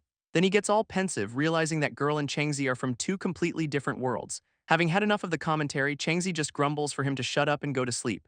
Backing off, Liu Zhe drifts off, already dreaming of the high-status life waiting for them in the company. Meanwhile, Bai Rong reports back to Administrator Jiang, noting the kid did not complain about the dump they put him in. This administrator remains skeptical, suggesting our boy might just be a good actor hiding his contempt. Jiang declares that the real test is tomorrow when the company examiner arrives, then he will see what the kid's made of. His red-haired deputy finally asks the big question, why is he so obsessed with this kid anyway? This administrator gets introspective, admitting he sees his younger self in Changzi. Both talented, both rose up against a tyrant. This crucial difference, he muses while grabbing a smoke, is that Changzi has a powerful backer while he had to claw his way up alone. With a cynical smirk, Jiang lights his cigarette and admits he is probably just jealous of the kid's easy ride. His deputy just stares back, clearly not buying the "I am just jealous" excuse for a single second. Morning breaks over the desolate mountains, signaling the start of the trial. A massive crowd of contestants gathers before a glowing rift, the entrance to the dungeon of the Twin Dragons. Someone in the crowd explains the wasteland economy. Awakening stones are a dime a dozen, but competent dungeon clearers are priceless. This company proctor lays out the rules with zero fluff: clear the dungeon and do not die, simple as that. This company proctor finishes his speech, saying the job benefits are so good he does not even need to list them. He gives a final good luck, but his eyes are locked directly onto Changzi in a silent challenge. Liu Zhe points out that Administrator Jiang is watching from a distance, clearly trying to provoke them. With that, the massive crowd of contestants floods into the dungeon portal, hyped for a free run. His friend is totally confused by the provocation, but Changzi just assumes the reason will show up eventually. When Liu Zhe asks how he is so certain our boy's deadpan do not know earns him a look of pure disgust. From a rooftop high above, a cloaked figure and a butler observe the hopefuls entering the rift. This butler gently reminds his miss not to reveal herself as her master would not be pleased. She confirms she is the trial's examiner, just scoping out the situation before things get messy. Inside, the dungeon is a vast, cavernous network and the contestants begin their trek into the darkness. At a fork in the path, one guy confidently picks a route because it is his lucky side, flawless logic. Liu Zhe turns to Changzi, asking which way they should go now that they are on their own. Before he can answer, a hand suddenly claps down on his shoulder, stopping them both. It is the friendly truck driver from the convoy, looking way too cheerful for this murder dungeon. He explains that the trial is also open to Settlement 119 residents and he is here for his family. With a big grin, the guy proposes they team up and watch each other's backs. Liu Zhe immediately starts giving Changzi the most frantic side-eye in human history. His internal monologue is just a loop of assassin, trap, and Jiang sent him. He is totally confident that his best friend has picked up on his super subtle telepathic warnings. Instead, Changzi agrees to team up, for the low price of 200 supply tickets, leaving Liu Zhe completely broken. Liu Zhe is absolutely baffled that his friend's first instinct in a murder dungeon is to extort a potential ally, but the driver just laughs it off, saying 200 tickets is nothing when he makes 800 a month, deal sealed. Meanwhile, a shadowy observer clings to the cavern wall, watching the newly formed trio from above. She is a girl with green pigtails, and her special ability lets her sense Changzi's rare radiant word attribute. For a second, the dungeon's feed is interrupted by a bizarre ad featuring a dog and a hat. Then it cuts to a recruitment drive for translators and editors. Guess the wasteland has good benefits. From her hiding spot, the girl overhears them forming a gang, with Changzi as the self-appointed boss. She knows teaming up with a radiant user is her best shot at survival, but she is way too shy to talk to them. Stealing her nerves, she remembers her entire settlement is counting on her to make it through this trial. Their new driver points out they are falling behind the main group, worried about getting lost in the maze. He then nervously admits this dungeon is brand new and rumored to be super dangerous, so he has never been inside. Liu Zhe puffs out his chest, declaring this is the perfect dungeon for him since he loves a good head-on fight. While the driver is impressed, Changzi knows his buddy is just bluffing his head off to look cool. Suddenly, our boy cuts them off with a sharp SHH, his senses telling him something is coming. With his hand already on his sword, Changzi is ready for action while the others are just catching on. This green-haired girl panics, thinking he has spotted her and trying to figure out an opening line. But the threat is not her, it is monsters bursting from the ground and walls all around them. A whole pack of mutated steel claw rats emerges, ranging from weak grunts to a massive alpha. Our girl lets out a sigh of relief, glad they were talking about monsters and not her priorities. Changzi immediately takes command, telling Liu Zhe and the driver to handle the small fry while he takes the boss. Liu Zhe immediately objects, pointing out that if Changzi gets stuck fighting the boss, they are both dead meat. When Changzi asks for his brilliant counterplan, Liu Zhe is totally stumped, which was the whole point. So Liu Zhe launches into some ancient horse racing analogy about using weak horses to bait out strong ones. This driver is just getting a headache from all the superior horse, inferior horse talk, completely lost. His grand strategy is to judge by level. High level is a good horse, low level is a bad one, a truly revolutionary concept. This driver then points out that Liu Zhe is the lowest level, making him the designated inferior horse, and Changzi is dying laughing. Right on cue, the massive alpha rat appears, and all of Liu Zhe's strategic genius vanishes in a puff of terror. Changzi just deadpans "you fight it," which makes his friend immediately fold and beg to go back to the original plan. As the smaller rats swarm in, there is no more time for terrible battlefield philosophy. Drawing his sword, Changzi notes that these level 6 grunts are already tougher than the last dungeon's final boss. Liu Zhe whips out a slingshot, telling the driver to cover him while he aims for the eyes, a real pro gamer move. He actually lands a perfect shot, knocking a rat clean out of the air as the driver cheers him on. This driver yells for him to keep moving and create some distance from the pack, but Liu Zhe is having a moment, determined not to hold Changzi back and repeat a past failure. Fired up, he charges straight into the fray, clashing head-on with one of the monsters. This alpha rat decides it has had enough, activating a bronze-tier word attribute for a speed and damage boost.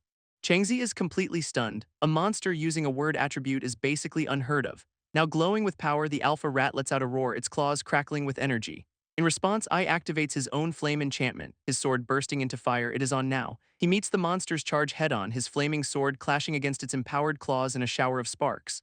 With his new power-up, Changzi knows the alpha rat is no longer a threat to him at all. And just like that, the boss is dead, netting him a sweet 75% experience boost for the kill. His first thought is to go help Liu Zi, who is still stuck dealing with the smaller mobs. Meanwhile, helping involves the driver giving Liu Zi a piggyback ride while they flee for their lives. Changzi just watches this display, deadpanning that the driver is really living up to his job title. But then he notices something's off. The rats chasing them are moving way too slow for their level. He spots the clue in their wrinkled noses, guessing someone is using a power to mess with their smell. This confirms a secret ally is helping them out since they clearly are not hostile, for now. So the new plan is simple: finish off the last two rats, then find this mystery person for some answers. Back with the B team, Liu Zia is actually landing some solid shots by identifying the monster's weak points. His slingshot skills are clearly working because the two remaining rats are absolutely enraged. Even the driver is impressed, giving him a genuine compliment on his surprisingly good aim. Of course, Liu Zia immediately gets a big head, bragging that his gold attribute makes this easy. This rat seemed to be coordinating, probably agreeing that this loudmouth needs to be taken out first. Suddenly, the monsters stop their pursuit, leaving Liu Zia and the driver totally baffled.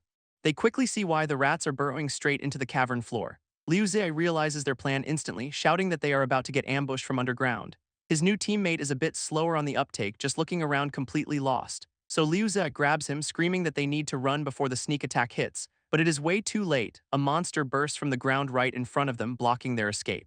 This rats have them completely boxed in, one from below and one from above, a classic pincer move. Our driver's main concern is his family jewels, because his wife will apparently end him if they are damaged. Watching from the shadows, the green-haired girl realizes this is about to get real ugly, so she activates her gold word attribute, scent manipulation, to try and hold them off. This power's big secret is making the area smell so bad the monsters cannot even function.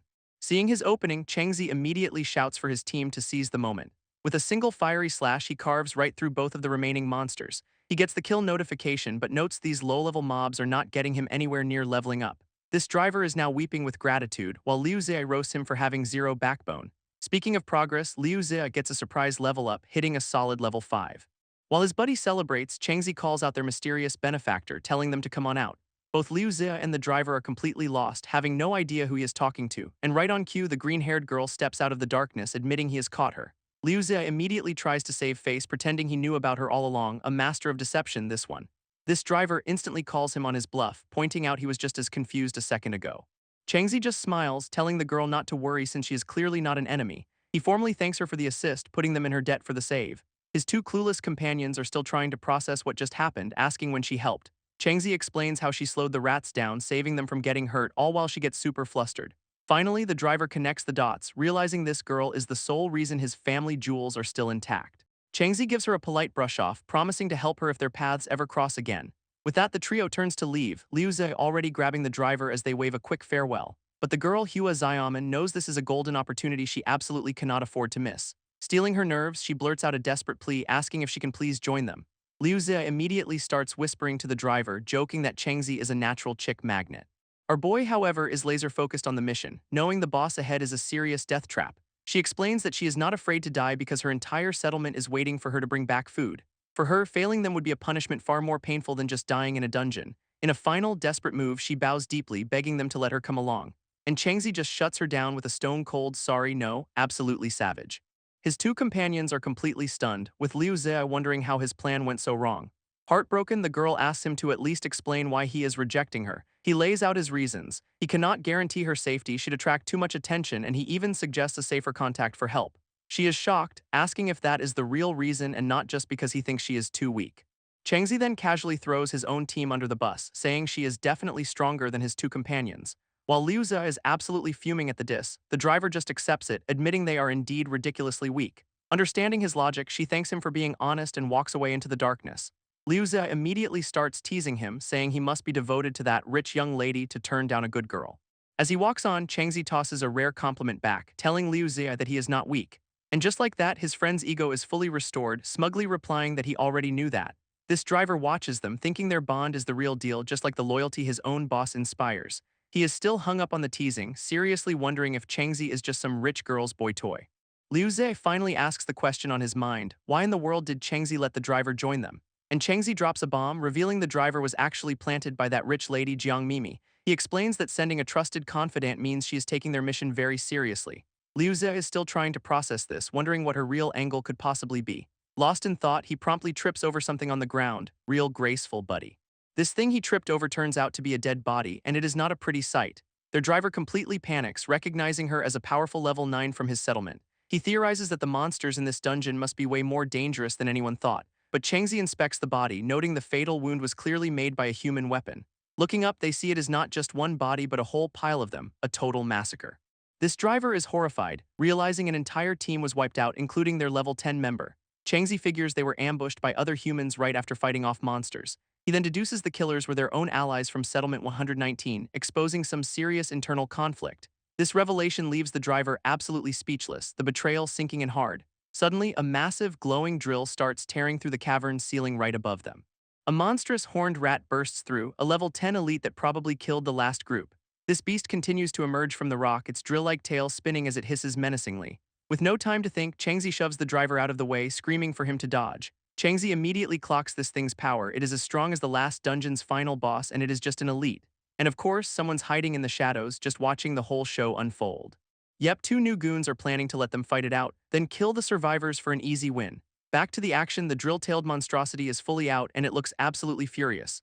Liu Zi, meanwhile, is having a totally normal one, screaming about how this thing is not a rat. But Changzi connects the dots, realizing the previous team was probably wiped out by this exact same ambush tactic. He knows those killers are still around, probably watching from the entrance and waiting for their opening. To prevent this beast from messing up the real boss fight later, he decides to deal with it right now. His analysis skill kicks in, immediately highlighting the weak point right on the monster's horn. This plan is simple: pretend to be hurt, lure it in for a counterkill, a classic trick his master taught him. Not to be outdone, Liu Zi activates his Butcher's Precision attribute, ready to provide some weak point support. At the same time, Changzi zeroes in on his target, the very center of the creature's crest. He has to control his power, though. The real goal is to bait out the hidden killers, not just kill the rat. Putting the plan in motion, he deliberately exposes his flank while attacking, looking like a total amateur. And the monster takes the bait, landing a huge swipe that sends Changzi flying. With his buddy down, Liu Zi starts peppering the beast with his slingshot while the driver panics. His shots actually land, but they are doing chip damage at best, like -1%. Pestered by the slingshot, the monster glances up and notices a glowing red crystal on the ceiling. A second later, that crystal dislodges and comes hurtling down right at Liu Zi and the driver. And with his backup distracted, the monster lunges at the wounded Changzi to deliver the final blow. Changzi is selling the injury hard, screaming for his friend to run while secretly sticking to his plan. But the monster completely ignores the downed hero and charges straight for Liu Zi instead. Our slingshot expert stands his ground, vowing he is not scared of some pig-headed rat. Just then, the driver tackles him to safety as the crystal from the ceiling crashes down behind them. From a safe distance, he scolds Liu Zi for being crazy enough to fight a level 10 monster alone. Liu Zi shoves him off, absolutely furious that the beast hurt his brother and ready for some payback. His sudden resolve impresses the driver, who now sees just how deep their bond really is. Despite all the big talk, Liu Zi's shots are doing less than 1% damage, a truly heroic effort. This glorified mosquito bite is just enough to make the monster absolutely livid. It immediately turns its attention back to the B team, preparing for another devastating charge. So the driver scoops him up again, declaring his debt repaid as he bolts out of there. Liu Zi is completely floored by the escape, realizing this guy is somehow even faster than Changzi. And the driver drops a bomb. He is actually level 10 with a gold attribute for extreme speed. This gives Liu Zi a brilliant idea. The driver can be his high-speed mount while he plays turret. Agreeing to the plan, the driver puts the pedal to the metal, a determined grin on his face. They start leading the monster on a wild goose chase with Liu Zi peppering it from a piggyback position. His attacks are still doing basically nothing, but at least he is consistently annoying the beast. He then remembers Changzi is bleeding out, realizing he needs to end this fight fast. But when he reaches for more ammo, he finds his pouch is completely empty. He is out of stones. Watching from the shadows, one of the hidden killers decides to help, tossing his own projectile into the fray. This mysterious projectile zips past the monster, leaving the B team totally baffled by its origin. With its attention back on the main course, the beast lunges at the helpless Changzi for the kill. His friends scream in terror, convinced this is the end of the line for all of them. But in a blinding flash of light, Changzi's injury turns out to be the perfect bait for a counterattack. A single decisive slash cleaves the level 10 monster in two, getting a clean one-shot kill. Standing over the corpse, he tells Liu Zi he could not run because his buddy did not, which is just peak bromance. It was all an act to look weak enough to bait out the hidden killers, and Liu Zi's drama queen performance sold it perfectly. Both his companions are floored, with the driver now convinced Changzi is a combat prodigy destined for greatness. Our boy casually explains that the kill plus his X bonus is about to push him to level 8, and right on cue the system confirms it, his special attribute granting a massive 75% experience boost. Leveling up also triggers his Eternal Evolution Codex, offering him a brand new word attribute. He is presented with a choice of 3 new gold tier skills, a huge power-up opportunity. Picking the final piece of a set, he knows this will unlock a special series word attribute fusion. This system notes he is getting his third attribute at level 8, something that normally requires level 30. Yeah, he is broken. With all the pieces in place, he triggers the fusion, ready to unlock a whole new level of power. A vortex of colorful energy surrounds him as the attributes combine, and he is practically vibrating with anticipation. Now fully healed from leveling up again, Changzi turns his attention to some unresolved business with his team. Liu Zhe is immediately suspicious of the driver, wondering what Jiang Mimi's man is really after. Playing the part of a simple guy, the driver offers Changzi some jerky his wife packed for him. Liu Zhe cuts right through the act, demanding to know why the driver hid his true level from them. This driver starts to explain himself, but he is cut off mid-sentence. Because those hidden killers finally make their move, leaping down for an ambush. He immediately senses the danger, whipping his head around to face the threat. Using that insane speed, he dodges just as their attack slams into the cavern wall. Liu Zhe and the driver are on the ground, and he recognizes the attackers as the Lei brothers. These two goons are just oozing smugness, mocking the driver for picking the wrong side.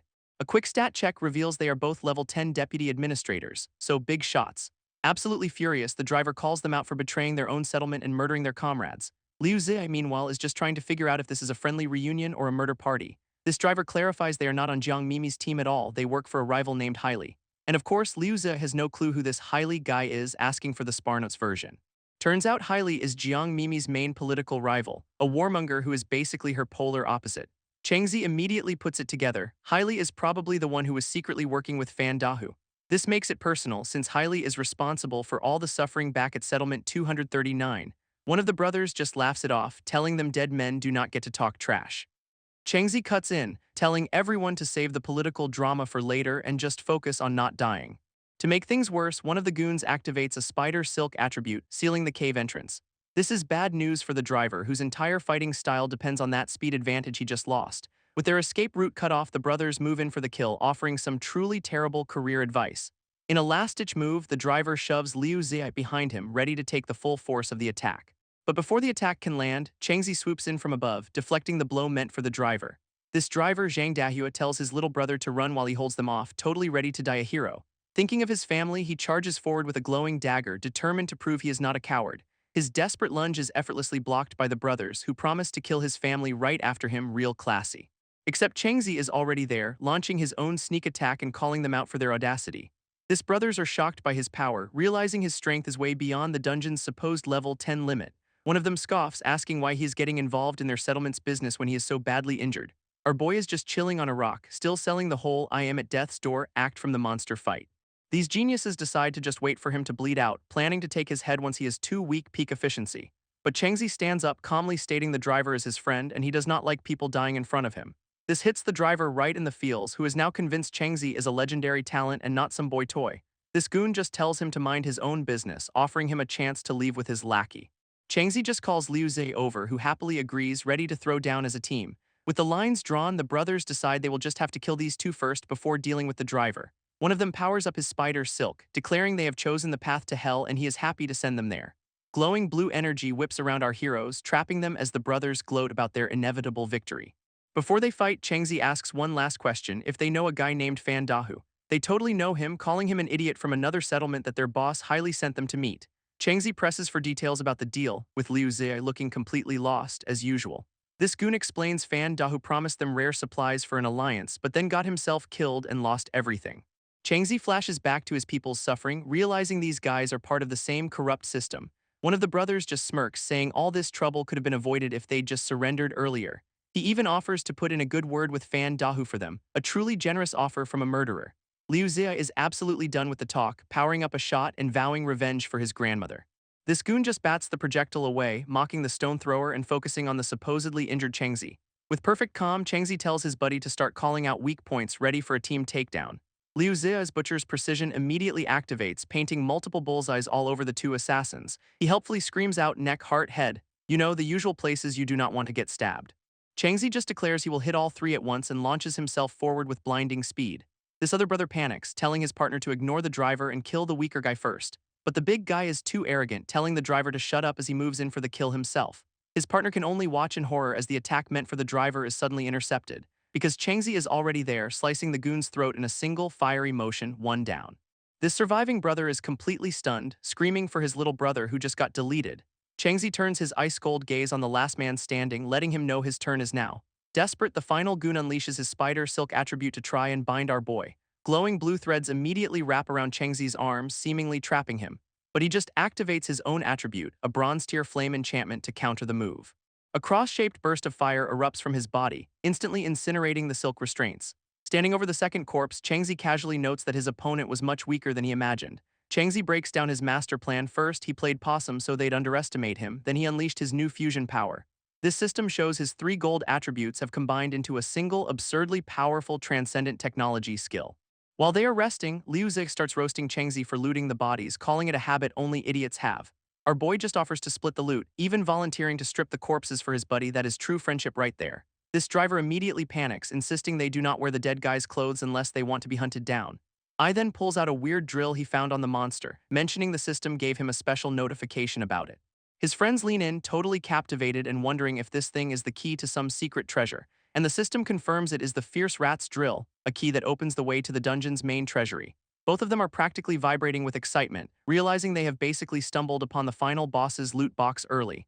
I just hopes the treasury has a better weapon for Liu Zi, since the enemies are only getting stronger. Liu Zi is genuinely touched by the thought, internally agreeing that a slingshot is seriously cramping his style. Turning to the driver, Changzi asks if he wants to leave and report back since highly probably has more assassins lurking around. But the driver flat-out refuses to leave, explaining that with Liu Zi still being weak, he cannot just abandon them.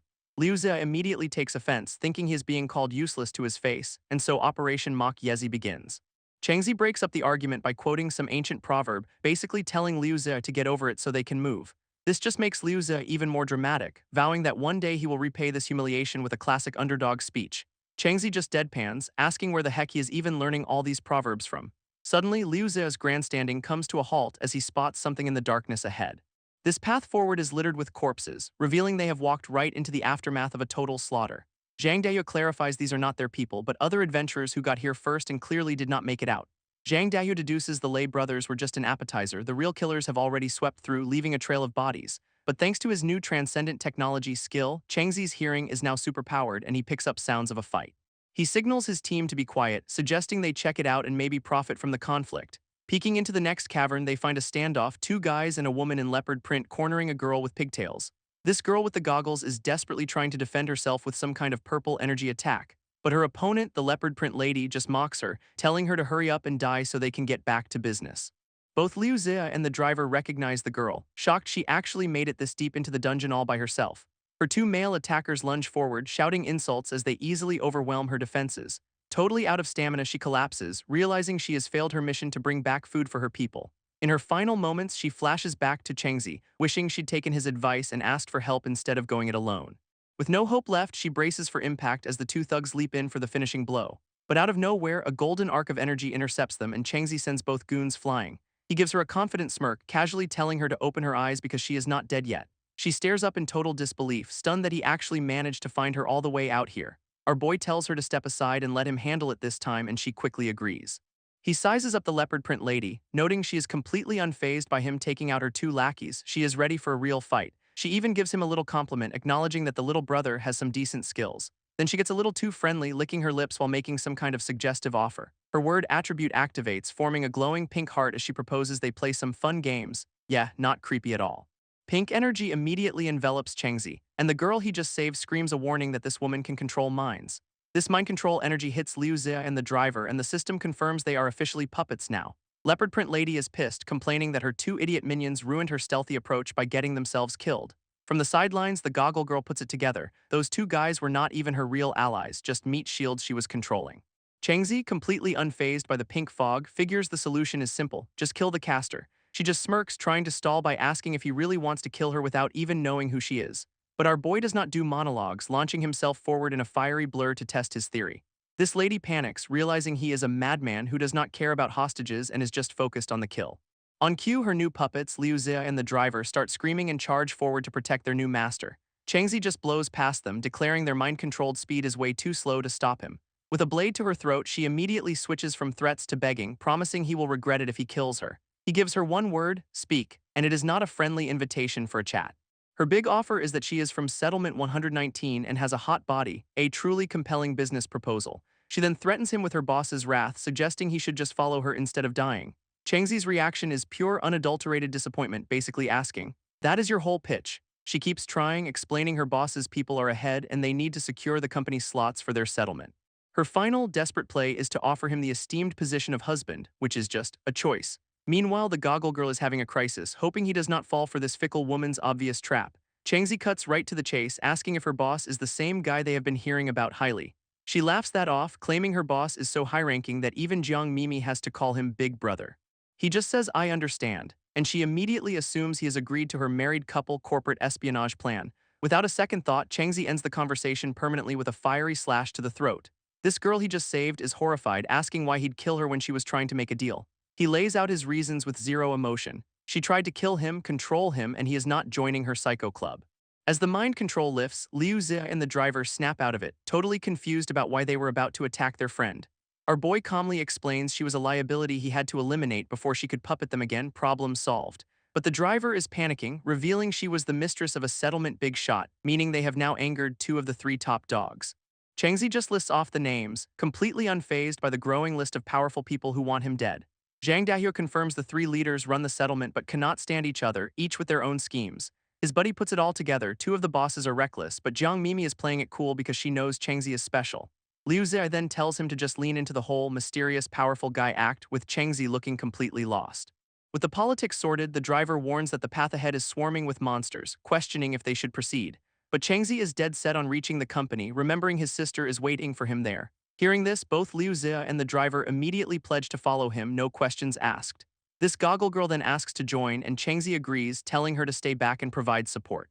She is absolutely thrilled, promising to be on her best behavior, a total 180 from her lone wolf attitude. Of course, Liu Zi immediately starts teasing him about having a soft spot, joking about his loyalty to Jiang Mimi. Changzi says it is for protection, which just sets Liu Zi off, who is insulted at the idea of needing a woman to protect him. Just then, the goggle girl decides to drop a bombshell, revealing she is not actually alone. Her gold tier scent manipulation attribute deactivates, lifting the odor concealment that was hiding her friends. And suddenly, a whole crowd of beaten-up survivors appears out of thin air, revealing they have stumbled upon a hidden refugee camp. This leader of the refugee group explains they were ambushed by rivals who used dirty tricks to steal their company slots. Changzi just coldly states that in a real fight, any means are fair game, which clearly spooks the guy. This survivor adds that the attackers even pretended to be reinforcements, which is how they caught him off guard and took his hand. All that angry reminiscing makes him cough up blood, with his friend begging him to calm down. This goggle girl explains the leopard print lady was here to finish them off, so she had no choice but to step in. Another survivor rants that Haile's people are all ruthless monsters and only Jiang Mimi keeps the settlement from collapsing. Now Changzi faces a dilemma: leave these people to die or waste precious time saving them when a boss is waiting. This goggle girl watches him, wondering if this terrifyingly rational guy is about to make the cruel but logical choice. Even the injured leader knows being abandoned is the smart play, but his pride is getting in the way of asking for help. After a moment, Changzi finally makes his call, turning to the driver and the girl with instructions. He tells them to take the injured survivors and get them out of the dungeon to safety. Everyone is completely stunned and relieved. He actually chose to save them, proving he is not some heartless killer. This driver sees a clear parallel between Changzi and Jiang Mimi, recognizing a true leader who values human life. As a thank you, the red-haired survivor Chu Feng offers him a gift he looted from a monster. Chu Feng vows to repay the debt as Changzi pulls out what looks like a folded piece of paper. Our boy stares at the mysterious map with an intense, thoughtful expression, only to immediately turn to Liu Zi and admit he cannot read a single word on it, a true intellectual. Liu Zi absolutely loses his mind, realizing it is a map to the dungeon's secret treasure chest. Changzi instantly splits the party, ordering them to go get the treasure while he goes to fight the boss alone. His buddy is horrified, screaming that heading to the boss's lair solo is just a fancy way to commit suicide. Changzi splits the team, telling Liu Zi to grab the treasure for a power-up while he handles the boss. Watching him leave, Liu Zi admits he is too weak to help right now. This treasure is his only shot. With a look of pure determination, he leads the refugees toward the treasure's location, vowing a triumphant return. Meanwhile, Changzi walks a path littered with bodies, noting the eerie silence means the mobs are already cleared. He figures this means his buddy's group is safe, which is some dangerously optimistic thinking in a death dungeon. Suddenly, the sounds of battle echo from ahead. Looks like he has finally reached the boss room. And there it is, a massive rat-wolf monster, already beaten down to 15% health by another team. Peeking from the shadows, he sees a whole other squad of adventurers wailing on the weakened boss. This other crew is getting cocky, yelling about how they are about to land the final blow. But our boy has a better idea: let the boss soften up these kill stealers for him first. He calls it heaven's work, preparing to pick off the weakest members of the other team during the chaos. These guys are already planning their victory party, fantasizing about promotions and women right as Changzi dives in. One of them gets a face full of surprise attack, his victory speech cut brutally short by a blade. Changzi just coldly informs him that no, he will not be getting out of here alive. Their leader spots him, yelling for his men to handle the lone wolf while he finishes the boss. A swordsman named Liu Beiyu charges forward with a strength buff, calling I a wild dog. At the same time, two archer brothers draw their bows, one with a power shot and the other with a speed boost. But Changzi just phases right through the attack, completely unimpressed and calling it pathetic. He turns his terrifying gaze to the archers, letting them know it is their turn to die. These two brothers are officially panicking, realizing this is no ordinary solo player they have just provoked. This first archer brother goes full psycho, activating an explosive shot with a massive damage boost. His partner follows suit, knocking an ice arrow that adds damage and a slowing effect. Both elemental arrows fly, with the brothers thinking ranged fighters are easy prey up close. A massive wave of fire and ice energy barrels down the cavern right at our boy. Their leader could not care less, telling his men to ignore Changzi and focus on the boss. He even praises his subordinate for having his priorities straight before swinging at the monster. Both he and the swordsman Liu Beiyu keep wailing on the rat wolf, desperate for the kill. Meanwhile, the archers watch their attack close in, certain Changzi is trapped with no escape. They decide to give him a taste of their most vicious arrow, just to be sure. But instead of dodging, Changzi just charges headfirst straight into the elemental blast. He is actually using this as a stress test, wanting to see what his body can handle now. This whole area erupts in a massive explosion of fire and ice, completely engulfing him. His attackers are stunned, calling him a madman for just taking the hit like that. One of them breathes a sigh of relief, admitting they'd be dead if he'd actually dodged. And in that moment, Changzi appears behind them, taking one brother's head clean off. He is amazed at how easy it was, realizing his new tech skill is even better than he thought. This remaining archer loses it, screaming for Changzi to join his brother in death. His desperate shot gets casually swatted aside as Changzi closes the distance in a blur. Grabbing the guy's face, he coldly reminds him that this is what happens to killers. Changzi stands over them, noting his passive physical buffs are already strong enough to tank hits. Changzi reflects on his new power-ups, wondering just how much of a beast he has truly become.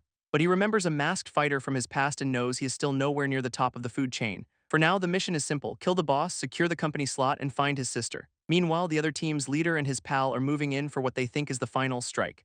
This rat wolf boss is down to 10% health, cowering like it is about to get grounded for a week. It is actually covering its face and whimpering, which is a seriously weird look for a dungeon boss. Just then, a massive pillar of red energy slams down, announcing a party crasher has arrived, and out steps the real boss, the giant Axe King Rat, looking 10 times more terrifying. This other team collectively loses their minds. Two bosses in one dungeon is definitely not in the brochure. This new King Rat immediately swings its massive axe, forcing the two chumps to dive for cover. They barely scramble out of the way, their victory party officially and brutally cancelled. Watching from the sidelines, Changzi notes this second boss would have wrecked them and is surprised it can talk. He decides to play it smart and take out the weakened, cowering boss while it is vulnerable. This other team's leader has the same idea, yelling at his crew to focus fire on one target. But his buddy gets a brilliant idea and they decide to attack the fresh, full-health King Rat instead. Genius move. Their attack gets blocked like it is nothing, with the King Rat barely even flinching. These guys are absolutely fuming, realizing all their hard work on the first boss might have been for nothing. Then the King Rat does something wild. It turns to shield the smaller boss, actually protecting it. Seeing his chance, Changzi zips past everyone, declaring he will be taking the first boss's head. This leader screams about him kill stealing, but his buddy smirks, saying, I just became the King Rat's #1 target. This King Rat brings its axe down with a furious roar, dead set on splitting Changzi in two. But our boy just stares it down, deciding this is a perfect opportunity to test his stats against a real boss. A massive shockwave erupts as the axe slams into the ground, shattering the cavern floor. Changzi takes the hit, realizing just how powerful this thing is and how differently everyone scales up. His two new enemies are watching in disbelief, calculating the King Rat is at least twice as strong as the first boss. With another enraged scream, the monster winds up for a second, even more brutal attack. Changzi easily dodges, noting the boss is strong but slow and that those other two are dead without him. He knows they need his help to survive, but he is also 100% sure they will betray him the moment it is over. And right on cue, the leader proposes a truce, generously offering to overlook the whole murder thing for now. Changzi just smirks, thinking how predictable it is that even killing sprees are negotiable in this world. He leaps back into the fight, yelling that he agrees to the temporary alliance. Of course, the two schemers immediately confirm their plan to murder him the second the boss hits 10% health. They charge forward with heroic cries of "We are here to help," really selling the performance. This new three-man squad starts wailing on the King Rat, chipping its health down together. But the boss is not having it, activating a bronze tier buff that jacks up its damage and speed. It smashes the ground with its axe, unleashing a powerful shockwave attack across the room, and all three of them get blasted back, coughing up blood from the sheer force of the blow. This King Rat immediately follows up, swinging its massive axe right at Changzi's head. In response, Changzi summons his flaming sword, preparing to meet the attack head-on. At the same time, his teammates activate their own strength-boosting attributes, powering up for the real fight. This King Rat roars, activating a gold-tier buff that jacks its health and strength through the roof. With a new menacing mask, it declares this is the true form of a king. Oh great, it is a second phase. His new allies are freaking out, realizing this is a boss-exclusive power-up and they need to go all in. So the green-haired guy summons 10 shadow clones, each with a decent chunk of his strength. His buddy follows up by activating a bronze tier skill, turning his sword into a flaming weapon. This whole temporary squad, clones and all, charges forward to take this absolute unit down. Watching from the side, the leader notes Changzi is not even level 10 and figures he will burn out fast. His brilliant plan is to let our boy get exhausted, then they will just kill him. What a great teammate. This King Rat just soaks up the damage, its health bar barely budging under the relentless assault. After a brutal slog, they finally manage to get the boss down to critical health, everyone looking wrecked. Changzi immediately leaps in, aiming to land the final decisive blow himself. But right on cue, the leader signals his partner to strike. The betrayal is officially on. His buddy swings that flaming sword right at Changzi's back, going for the kill shot. These two clowns start laughing, mocking him for thinking a low-level scrub could ever be their ally. Except Changzi's blade just pivots, effortlessly blocking the backstab while taking out the clones. They are completely stunned he has this much power left, as he admits he never trusted them either. Even the boss monster is watching this human drama, calling their predictable betrayal laughable. Then Changzi unleashes his own radiant power-up, declaring that if he is bad, his enemies are worse. Meanwhile, Liu Zi is deep in a cave, map in hand, believing the treasure is just ahead. He is also sweating bullets, praying no monsters show up because he is too slow to escape alone, our brave hero. Meanwhile, Liu Zi stops dead in his tracks, catching the distinct smell of blood up ahead. He immediately starts praying to every god in the book to keep him safe, our brave hero everyone. Peeking around the corner, he finds the treasure chest, surrounded by the very dead previous owners. And his first reaction is pure relief because hey, at least the monsters are already gone. He pieces it all together, realizing these poor saps cleared the way for him before dying to the Guardian. So he genuinely thanks the corpses for their great kindness before heading for the loot. What a guy. At the chest, he is stumped by a weird-looking lock, wondering how he is supposed to open it. For a second, he actually considers just smashing it open because brute force is always a plan. But the system just hands him a magic key because this dungeon apparently has an easy mode. With his new key in hand, he eagerly opens the chest, ready for his big power-up. Inside is a green-level crossbow that scales with his strength and adds a ton of fixed damage. He is absolutely thrilled, declaring his slingshot days are over and vowing a triumphant return to Changzi. Right on cue, a monster drops from the ceiling, basically volunteering to be target practice. Liu Zi immediately activates a precision skill, detecting the monster's weak point for a massive damage boost. He lets a bolt fly, aiming straight for the glowing spot on the creature's chest. It hits dead on, and the monster just lets out a pathetic little squeak of surprise. And just like that, the beast collapses, taken down in a single clean shot. Our boy is stunned, completely freaking out that he actually managed a one-shot kill. He finally gets it. A good weapon makes all the difference, and he even levels up from the kill. Now powered up, he leaps over the body, ready to rush back and actually be useful to Changzi. Fresh off his one-shot kill, Liu Zi sprints through the cavern, yelling he is coming to save Changzi. This entire cavern starts shaking violently, and he realizes the boss fight is literally causing earthquakes. His face hardens with resolve, knowing he absolutely has to speed up to make it in time. He barrels down the tunnel, shouting for Changzi to hang on because the cavalry is coming and it is just him. Finally reaching the boss room, his jaw just drops at the scene and he screams out Changzi's name. And there is Changzi crackling with radiant energy, holding one of the dead traitors up by the neck. His grand rescue plan deflates instantly, as he complains I is so op he did not even get to show off. Except the party's not over because the King Rat boss is still very much alive and roaring for blood. That massive boss struggles back to its feet, raising its axe for one last go at our boy. It looms over Changzi, a terrifying silhouette with glowing red eyes ready to bring the pain. Liu Zi absolutely panics, screaming a desperate warning for Changzi to look out behind him. Changzi, however, is completely unfazed, giving the monster a look of pure, unbothered confidence. In a blur of radiant energy, he meets the monster's final desperate lunge with his own attack. And just like that, the boss is down, netting Changzi a double level up from 8 straight to 10. That boss kill also unlocks a new radiant word attribute from his unique codex skill. This system presents a whole menu of new attributes to choose from, ranging from bronze to gold tier. He mulls over the choices, recognizing some of the attributes while others are completely new to him. Just then his power-up expires and the side effects hit. He is suddenly out of stamina. Seeing his friend suddenly weaken, Liu Zi rushes over to catch him, yelling his name. He reassures his worried friend that he is fine, just completely drained and needs a moment to recover his strength. Liu Zi realizes even a beast like Changzi has weak moments, deciding it is his turn to protect him. He tells his exhausted friend to rest easy, promising he is here to handle things now. Except the whole dimension is collapsing now that the boss is dead, so much for a peaceful nap. So Liu Zi throws Changzi on his back, knowing the exit portal should still be open for a while. He is worried though, since those other teams are probably waiting outside to settle the score. His plan is to haul Changzi to the entrance and wait until the last possible second to leave. but a random steel claw rat immediately drops from the ceiling, crashing their escape party. Liu Ze is completely baffled, wondering why there are still mobs running around after the boss is dead. Still, he tells Changzi to relax, boasting that he is a new man and can totally handle one little rat. And right on cue, the universe spawns 3 more just to make him look like an idiot. His face just drops as he realizes his one-on-one showcase is now a 1-on-4 ambush. Surrounded, he steels himself, declaring it is time to finally handle a fight on his own. With a determined grin, he tells his friend that this time he is the one doing the saving. Meanwhile, outside the dungeon, a deputy administrator named Huang Jun is waiting with his crew. His orders are simple and chilling: kill anyone who comes out that is not one of their people. Another leader, Hailey, gives the exact same order: smash the heads of any survivors not on their team. Elsewhere, in what looks like a medical tent, a survivor is swearing an oath to an administrator, Yang. This Yang guy coldly shuts him down, basically asking who is gonna pay his family's bills if he dies. This survivor just laughs, saying Changzi and his crew could not possibly be anyone important. But Yang wonders if Changzi deliberately escorted the wounded out, a noble act his subordinate cannot believe. Outside the dungeon, a red-haired boss gets the bad news: 2 rival crews have the exit locked down. Their orders are to kill any survivor who is not on their team, no questions asked. A silver-haired guy scoffs at the news, banking on a company examiner to keep them in line. But his subordinate warns him not to be so sure, suggesting the rivals have a plan to defy the company. This means Administrator Jiang and Changzi's group are in a seriously tight spot, so this Jiang guy makes a grand public promise to go to the exit himself and ensure their safety.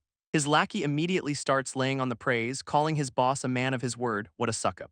This red-haired guy asks if this sudden concern means Jiang has changed his mind about Changzi. Jiang admits he still sees the kid as a tool, but a very useful one for climbing the ladder if he survives. His partner just smirks, teasing that it sounds more like he is starting to admire our boy. And Jiang immediately snaps, threatening to tear his mouth off for even suggesting it. Touchy. Meanwhile, back in the collapsing cave, Changzi finally wakes up from his power-up-induced nap. Liu Zia is in a full-blown panic, screaming that the whole dimension is coming down around them. He quickly explains the situation: they are trapped with a welcoming party of murderers waiting outside. I then notices his friend is an absolute wreck, beaten and bloody but somehow still standing. Liu Zia proudly coughs that he single-handedly took down 4 rats while Changzi was out, a true hero. Realizing his friend risked it all to protect him, Changzi asks if he can even walk. Liu Zia tries to play it cool with an of course before immediately hissing in agony, "Nice try, buddy." So Changzi just throws him over his shoulder, declaring they will face whatever's out there together. With a bloody grin, Liu Zia agrees, ready to walk into the fire with his friend. Back outside, the dungeon portal swirls as a lone person starts to emerge. A massive crowd of very unfriendly-looking people are waiting, hoping it is one of their own. Watching from a rooftop, a mysterious hooded woman declares the real winner is about to appear. Her attendant tries to lower her expectations, reminding her this is just a low-level test. But she is all in, insisting she knows it is going to be him. Her faith is unshakable. And just like that, Changzi steps through the portal, carrying a very beaten-up Liu Zia. Both of them are bloody and bruised but alive, a testament to the hell they just survived. This hooded woman recognizes them instantly, a little surprised Changzi is playing pack mule. Meanwhile, the waiting crews are furious, demanding to know who these 2 nobodies are. A leader with some serious glasses asks if they are the only ones who made it out. This red-haired boss gets right in their faces, screaming about where his brothers are. Liu Zi, ever the diplomat, just grins and says they are all dead. He killed them himself. This news goes over about as well as you'd expect, with the mob vowing to kill them. This leaders give the order: since their people are dead, our boys do not get to live. With a collective roar, the entire welcoming committee charges forward for the kill. Changzi calmly draws a dagger, noting that they must have sent in all their best people. He then decides this is the perfect opportunity to test out his new Radiant Word attribute. This system displays his new powers: a passive armor-piercing buff and an active wind manipulation skill. He reflects on his level up to 10 and his choice of this new Radiant ability. With a deadly glint in his eyes, Changzi activates his new power, shouting, "Call wind." A massive sandstorm erupts from Changzi's new skill, blinding the entire mob instantly. But it is not just sand. The vortex suddenly ignites into a raging firestorm, because of course it does. This welcoming committee is immediately engulfed in flames, their victory party turning into a very crispy barbecue. Huang Jun, the guy with the rapier, seems almost impressed, admitting the kid has some real talent. His partner Hailey is less philosophical, just demanding to know what kind of sinister power this is. I just gives him a death glare, basically asking why he'd ever tell a dead man his secrets. Hailey scoffs at the threat, dismissing our boy as a mere level 10 nobody they can easily crush. Liu Zhe begs to be put down, but Changzi bluntly admits he cannot beat them either way. Oof, confidence killer. His friend is floored by the honesty, asking why he acted so tough if he had no tricks. Changzi explains their only option is to make a stand, prompting a very confused for who. Meanwhile, the hooded woman's attendant begs her to intervene, but she says it is not necessary right now. She calmly explains that the real backup has already arrived, so no need to get her hands dirty. Back on the ground, Hailey charges in for the kill, screaming about avenging his woman, but Changzi just tells his panicking friend not to worry because their ride is here too. Right on cue, a massive spectral tiger erupts from the ground, roaring for everyone to stop. Liu Ze immediately recognizes the ability, realizing Changzi was stalling for this Jiang Mimi all along. And there he is, a silver-haired guy who coolly declares Changzi is under company protection. Just then, a lackey runs up to Administrator Jiang, reporting that their settlement is under attack by marked ones. Jiang orders his men to go help, saying he will handle things here and join them in a bit. This silver-haired Jiang Mimi smirks, asking what kind of deal he made to get those people to attack. This red-haired Jiang casually explains he promised the attackers 3 days of plunder for their help. What a great boss. Jiang Mimi is absolutely furious, realizing his partner just sold out their entire settlement for a power grab. Their whole beef comes out. Jiang Mimi wanted to expand, but Jiang saw him as an outsider and refused to cooperate. Changzi listens in, concluding that despite the political mess, Jiang Mimi is still the best bet for regular folks. Liu Zai whispers to Changzi that his new boss seems to have a serious traitor problem, understatement of the year. Still being carried, Liu Zai just calls out to his driver bro, keeping things light in a life-or-death standoff. A random guy with purple hair tries to usher them away, warning them they will be cannon fodder when the real fight starts. And just like that, the purple-haired guy gets blasted, proving his own point with spectacular timing. Thrown by the explosion, Liu Zai just yells that the main event has officially kicked off. This sky erupts in a massive clash of elemental powers as the administrators finally go at it. Their new purple-haired friend starts giving a play-by-play, identifying gold-tier lightning and earth powers. He then turns to Changzi, asking what the deal is with Administrator Jiang's freaky green flames. Jiang unleashes his Emerald Inferno, which apparently should not even exist in nature. This guy immediately recognizes it as a legendary radiant word attribute, the highest tier there is. He reveals its name as Hellish Netherworld Flames, which sounds perfectly friendly and not at all terrifying. Liu Ze is stunned, realizing it is a 1 in 10,000 power rumored to be able to change the world. Changzi asks if that is even possible, and the guy confirms he has read ancient texts about it. And we get a quick history lesson. These monstrous word attributes just appeared out of nowhere one day. Nobody knows how the first one was born, only that it randomly manifested inside a human. Then, in a totally shocking turn of events, it proceeded to completely wreck human civilization. This purple-haired guy is already dreaming big, telling Changzi they could rebuild the world with that kind of power. But Changzi is skeptical, admitting his own radiant power is nowhere near that level. Not all attributes are equal. He then questions if a power that insane can even be controlled by a human without devouring them. Up in the sky, Hailey screams that Jiang Mimi should not get cocky, boasting his own power is no joke. And he proves it by activating his bronze giant attribute, turning into a massive, glowing rage monster. Down below, the guys are stunned, with purple hair revealing this is Hailey's second word attribute, so that is a thing. This newly buff Hailey roars he is going to turn Jiang Mimi into meat paste for getting in his way. Jiang Mimi, however, looks completely unimpressed, just smirking as a giant fist descends to crush him, total Ice King. His green flames erupt to meet the punch, and Hailey gets absolutely swallowed by the inferno. With a cold glare, Jiang Mimi declares Hailey is not worthy of replacing him, but the guy vows to drag him to hell. And it looks like he is getting his wish as the netherworld flames just start melting him alive. Liu Zia is totally baffled, screaming about why Jiang Mimi is not dodging and just tanking the hits. Changzi calmly points out it is because he is busy helping their other allies at the same time. Turns out his flames are multitasking, shielding another ally from Huang Jun's earth-based attacks. Huang Jun summons massive earth spikes, realizing the hellfire gets stronger the closer he gets to his target. With a truly villainous grin, he tells his target to remember the power gap with his dying breath. His earth spikes then completely trap the red-haired ally, who is now in a very tight spot. Just as the spikes are about to crush him, Jiang Mimi's flames whip around and intercept the attack. Huang Jun absolutely loses it, screaming that fire cannot possibly contain his earth powers, someone needs a science lesson. Meanwhile, his trapped subordinate screams that he has no regrets, ready to die for his boss. What a team player. This earth spike slammed down with a massive explosion, kicking up a storm of rock and dust. Huang Jun smirks, telling Hailey he is taken care of by Rong and now they can double-team Jiang Mimi. But just then, a masked redhead dives in to help a silver-haired guy crackling with lightning. This redhead is floored, realizing it is Changzi, who somehow went from zero to hero overnight. Changzi admits he cannot hold this form long, urging his new ally to help him take down Huang Jun. Overhearing the commotion, Huang Jun's eyes narrow as he realizes he has got company. And Bai Rong, the very much not dead redhead, clashes with him in a blur of motion. Huang Jun is completely stunned that Bai Rong is alive, realizing our boy must have saved him. With that, it is a full-on 2-on-1 as Changzi and Bai Rong team up on the Earth user. Bai Rong swings a massive energy scythe, but Huang Jun manages to parry the blow. He still gets a nasty gash for his trouble, absolutely furious that these nobodies dared to touch him. Meanwhile, Liu Zai demands to be let down to help, but his purple-haired ride just calls him dead weight, and he immediately agrees. Back at the settlement, the defenders are getting hammered, realizing the attackers have actual firearms. This enemy leader rallies his troops, promising them free rein to plunder once the walls fall. On his command, a volley of massive cannonballs rains down on the besieged settlement. From her rooftop perch, the hooded woman asks her butler if he is planning on doing anything. This butler just gives her a look, asking who exactly she'd like him to act against. She argues that since Changzi is now company property, he should be protected from all this chaos. With a hopeful look, she insists that she knows he has the power to stop everything. But the butler just tells her to wait, cryptically asking if she even knows the real reason for this test. On the rooftop, the hooded woman demands to know why her butler is just letting all this chaos happen. He explains the company's real goal is to weaken every settlement for stability, a real humanitarian. She is completely floored, arguing the test was supposed to find strong allies, not just cull the herd.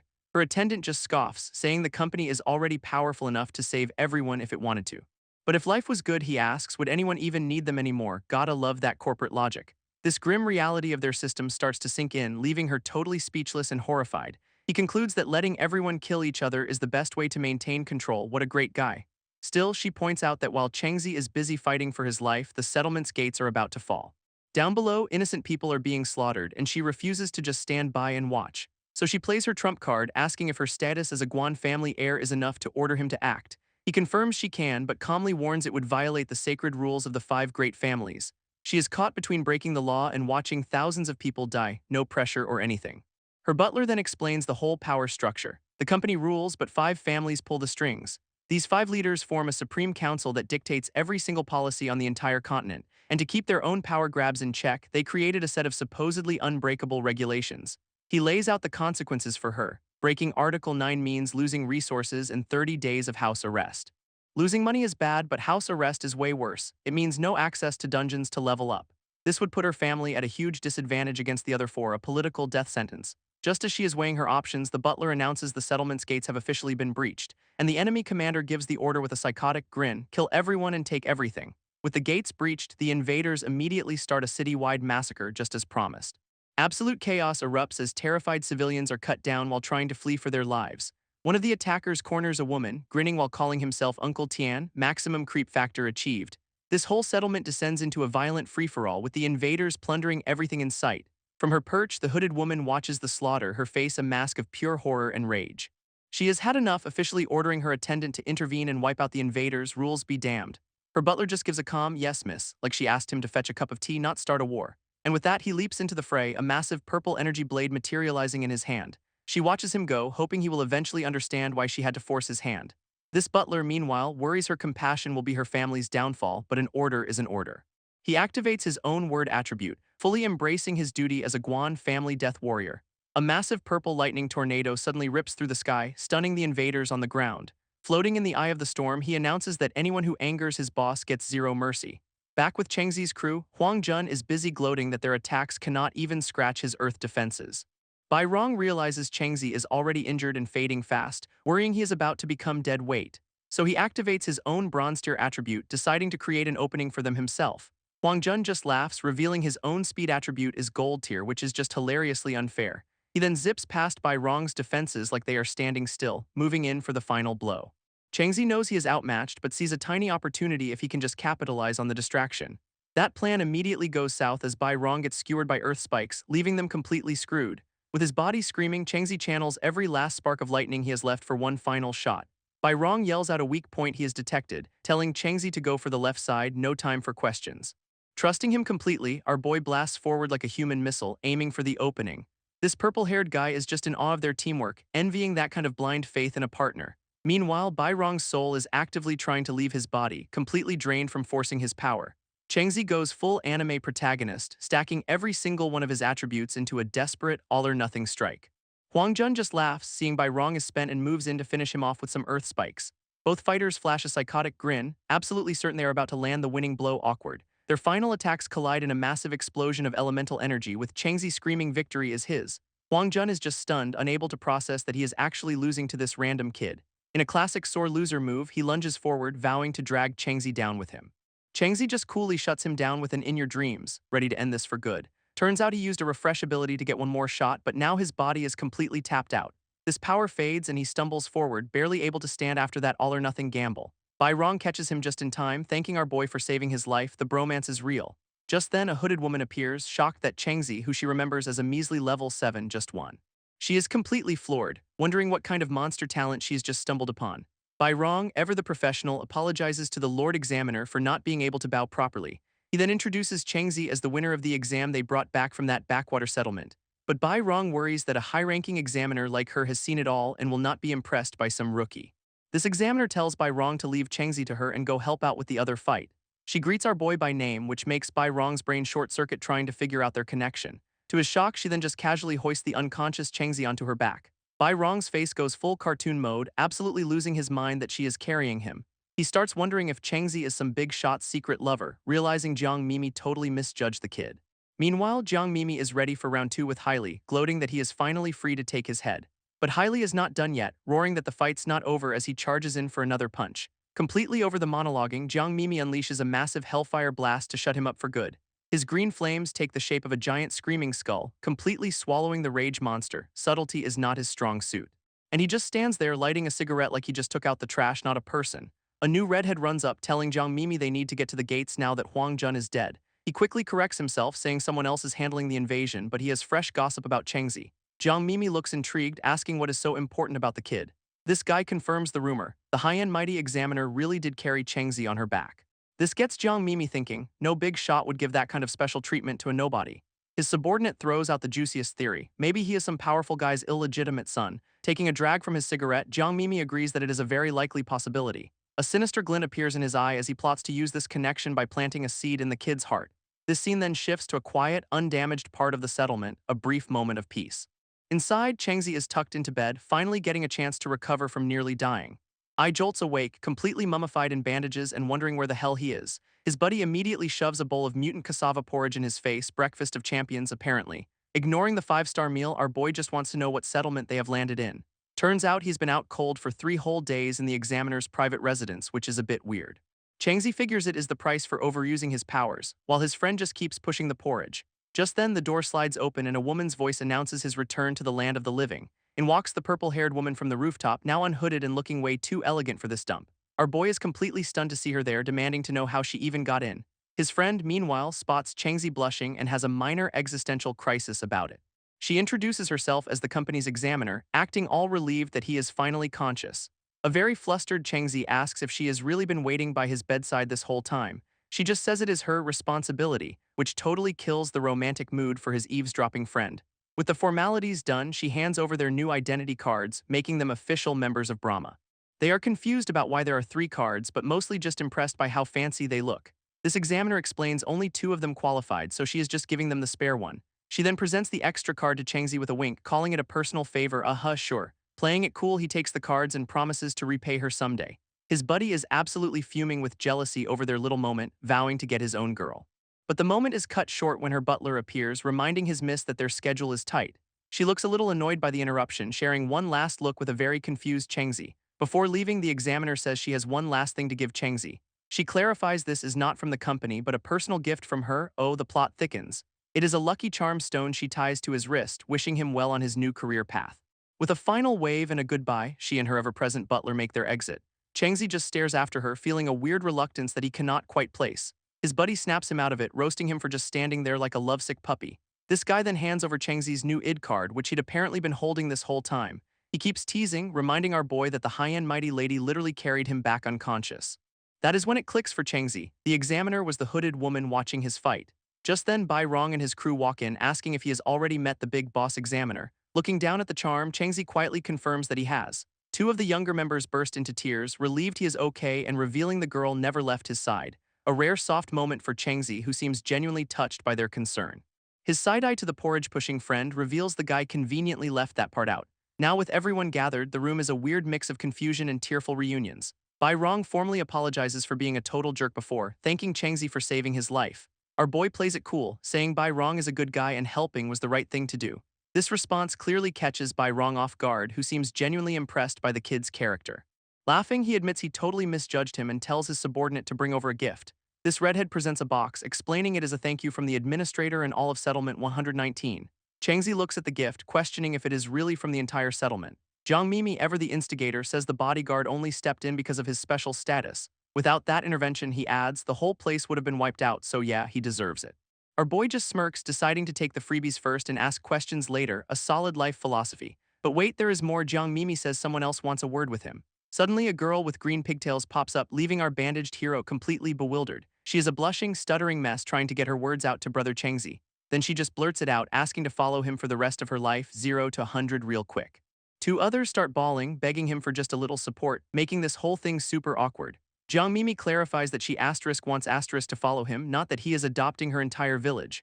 Changzi is still confused, asking why she'd leave her own people while his buddy tries not to die laughing. She explains her people are already being moved to a safer settlement since she cannot protect them herself. In her eyes, he is the strong, confident hero who can actually survive out here unlike her. Pledging her loyalty, she promises her unique word attribute will be a huge help to his team. His porridge-pushing friend cannot hold it in anymore and just explodes with laughter. This girl immediately gets pissed, pointing at him and demanding to know what is so funny. Suddenly a master of spin, the friend claims he is laughing because her judgment is just that good. He then smoothly takes the spare id card from Changzi's hands. Presenting it to her, he officially recruits her with a grand speech about loyalty and never retreating. She is completely stunned to see her own face on the card, already an official member of the team. Changzi's buddy is stunned to see his own id card is now active too, no longer a blank slate. Jiang Mimi explains the cards are fancy tech that automatically bind to their owners once they are official.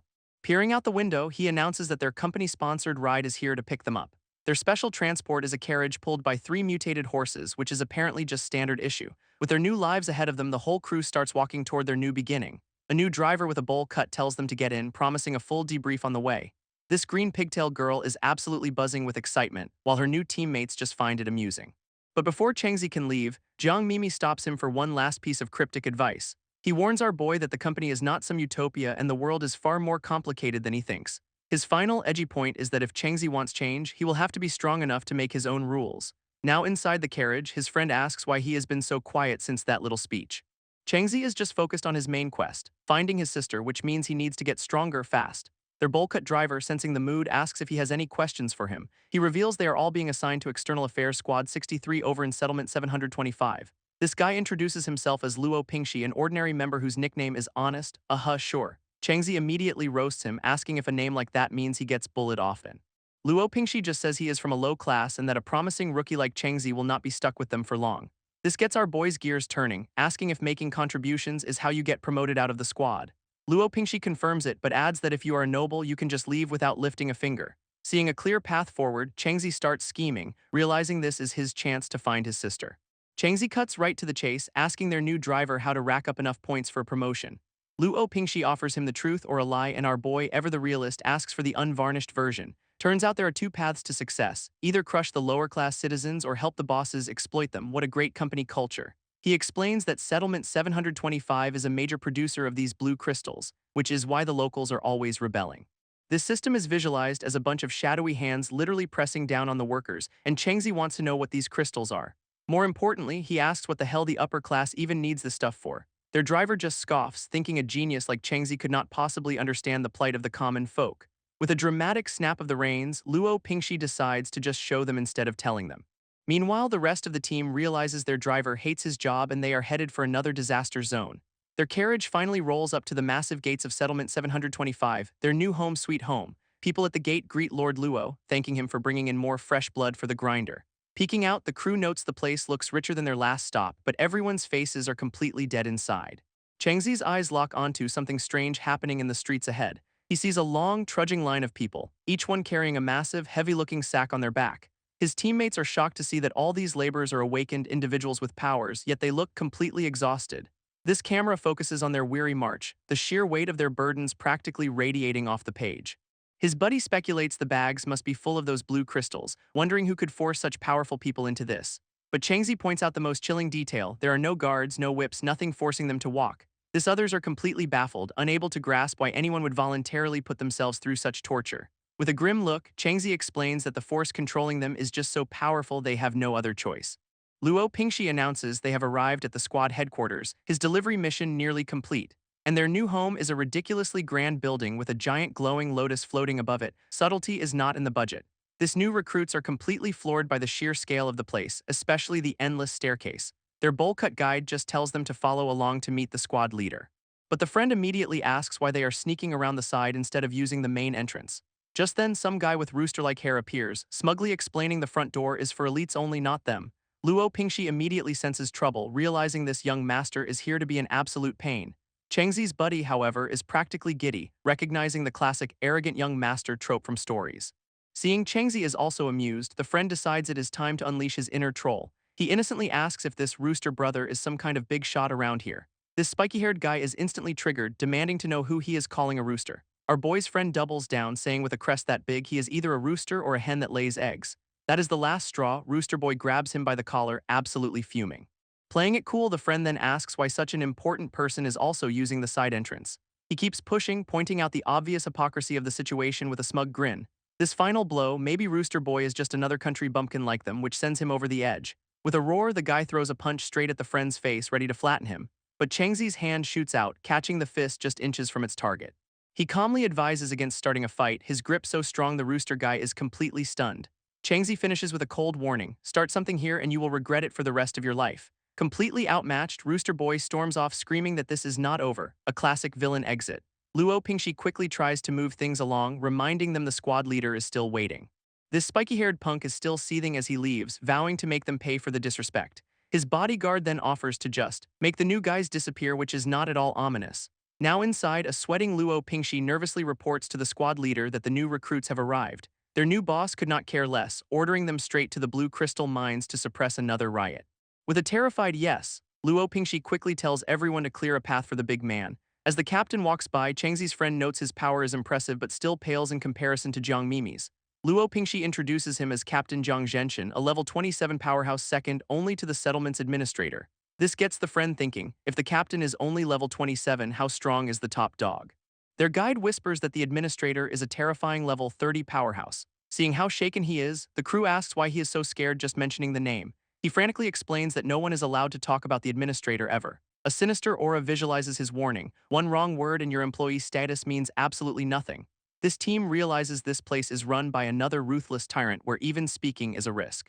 Changing the subject fast, Luo Pingxi leads them to get their new company uniforms. Decked out in matching purple jumpsuits, the crew actually looks like a proper team for once. Luo Pingxi then urges them to hurry to the riot or they will face punishment for slacking on day one. Changzi, however, decides they will investigate the situation first instead of blindly following orders. Just then, a massive explosion from outside sends them all flying, so much for a quiet first day. As the dust settles, Changzi's friend hears a strange noise and demands to know what is happening. Changzi grimly identifies them as human screams coming from underground, totally baffling their new teammate. This story then cuts to that rooster-haired punk from before looking down with pure contempt. He is shown absolutely throttling some poor guy, lecturing him on how to properly establish authority instead of just killing randomly. His victim is just sweating buckets, trying and failing to get a word in.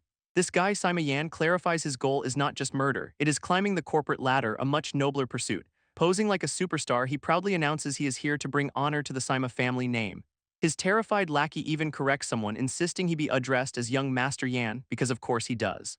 Back in the present, Luo Pingxi is surprised the crew was not more intimidated by a Sima family member. Changzi's buddy immediately asks if the guy's reputation is really as terrible as it seems. Oh, it is worse. He is the administrator's son, a total menace who gets away with everything thanks to daddy. This green pigtail girl is just appalled that the company would even recruit such an obvious liability. But Luo Pingxi explains that at only 17, he is a level 11 awakened, which apparently qualifies as a genius.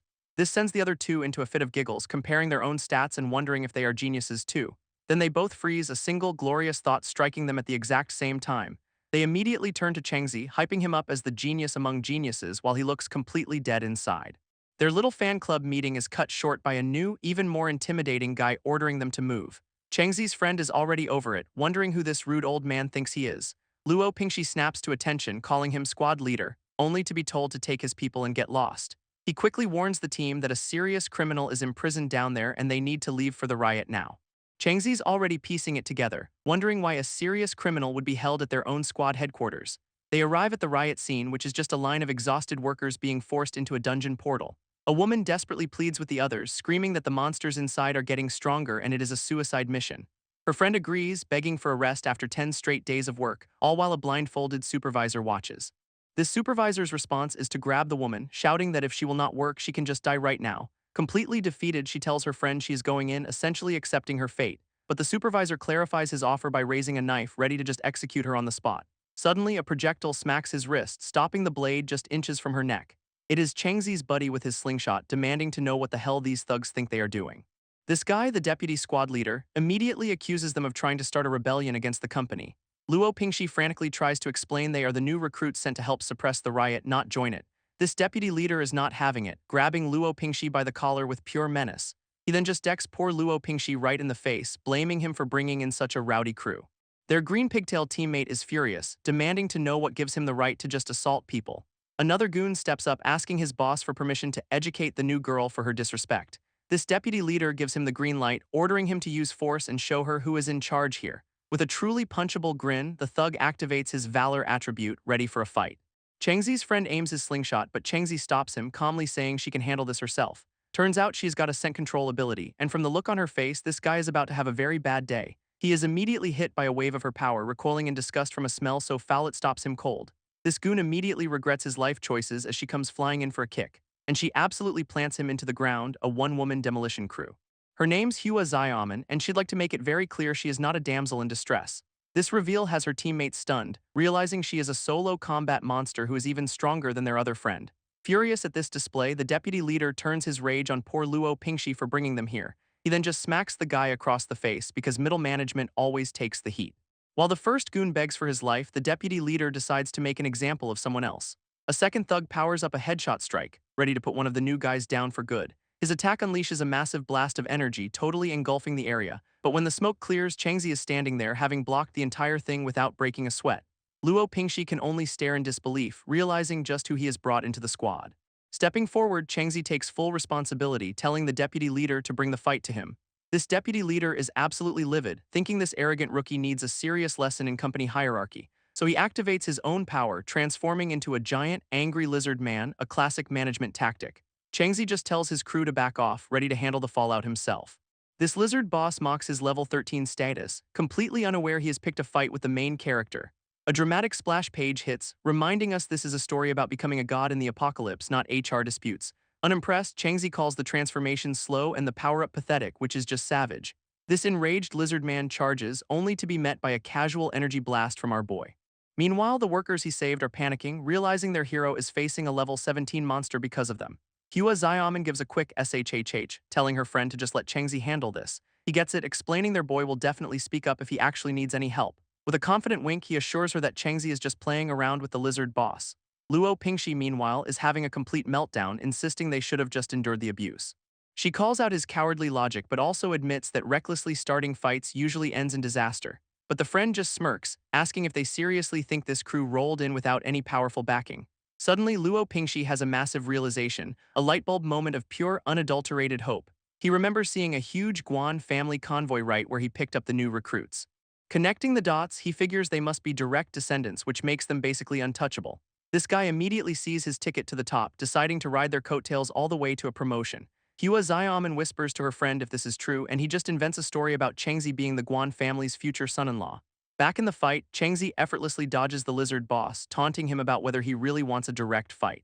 This enraged boss demands he stop hiding and fight him head-on like a man. So Changzi just says fine and activates his own headshot strike, mirroring the goon's power move. This sends the lizard into a fury, shocked that this kid has the exact same attribute and screaming for his death.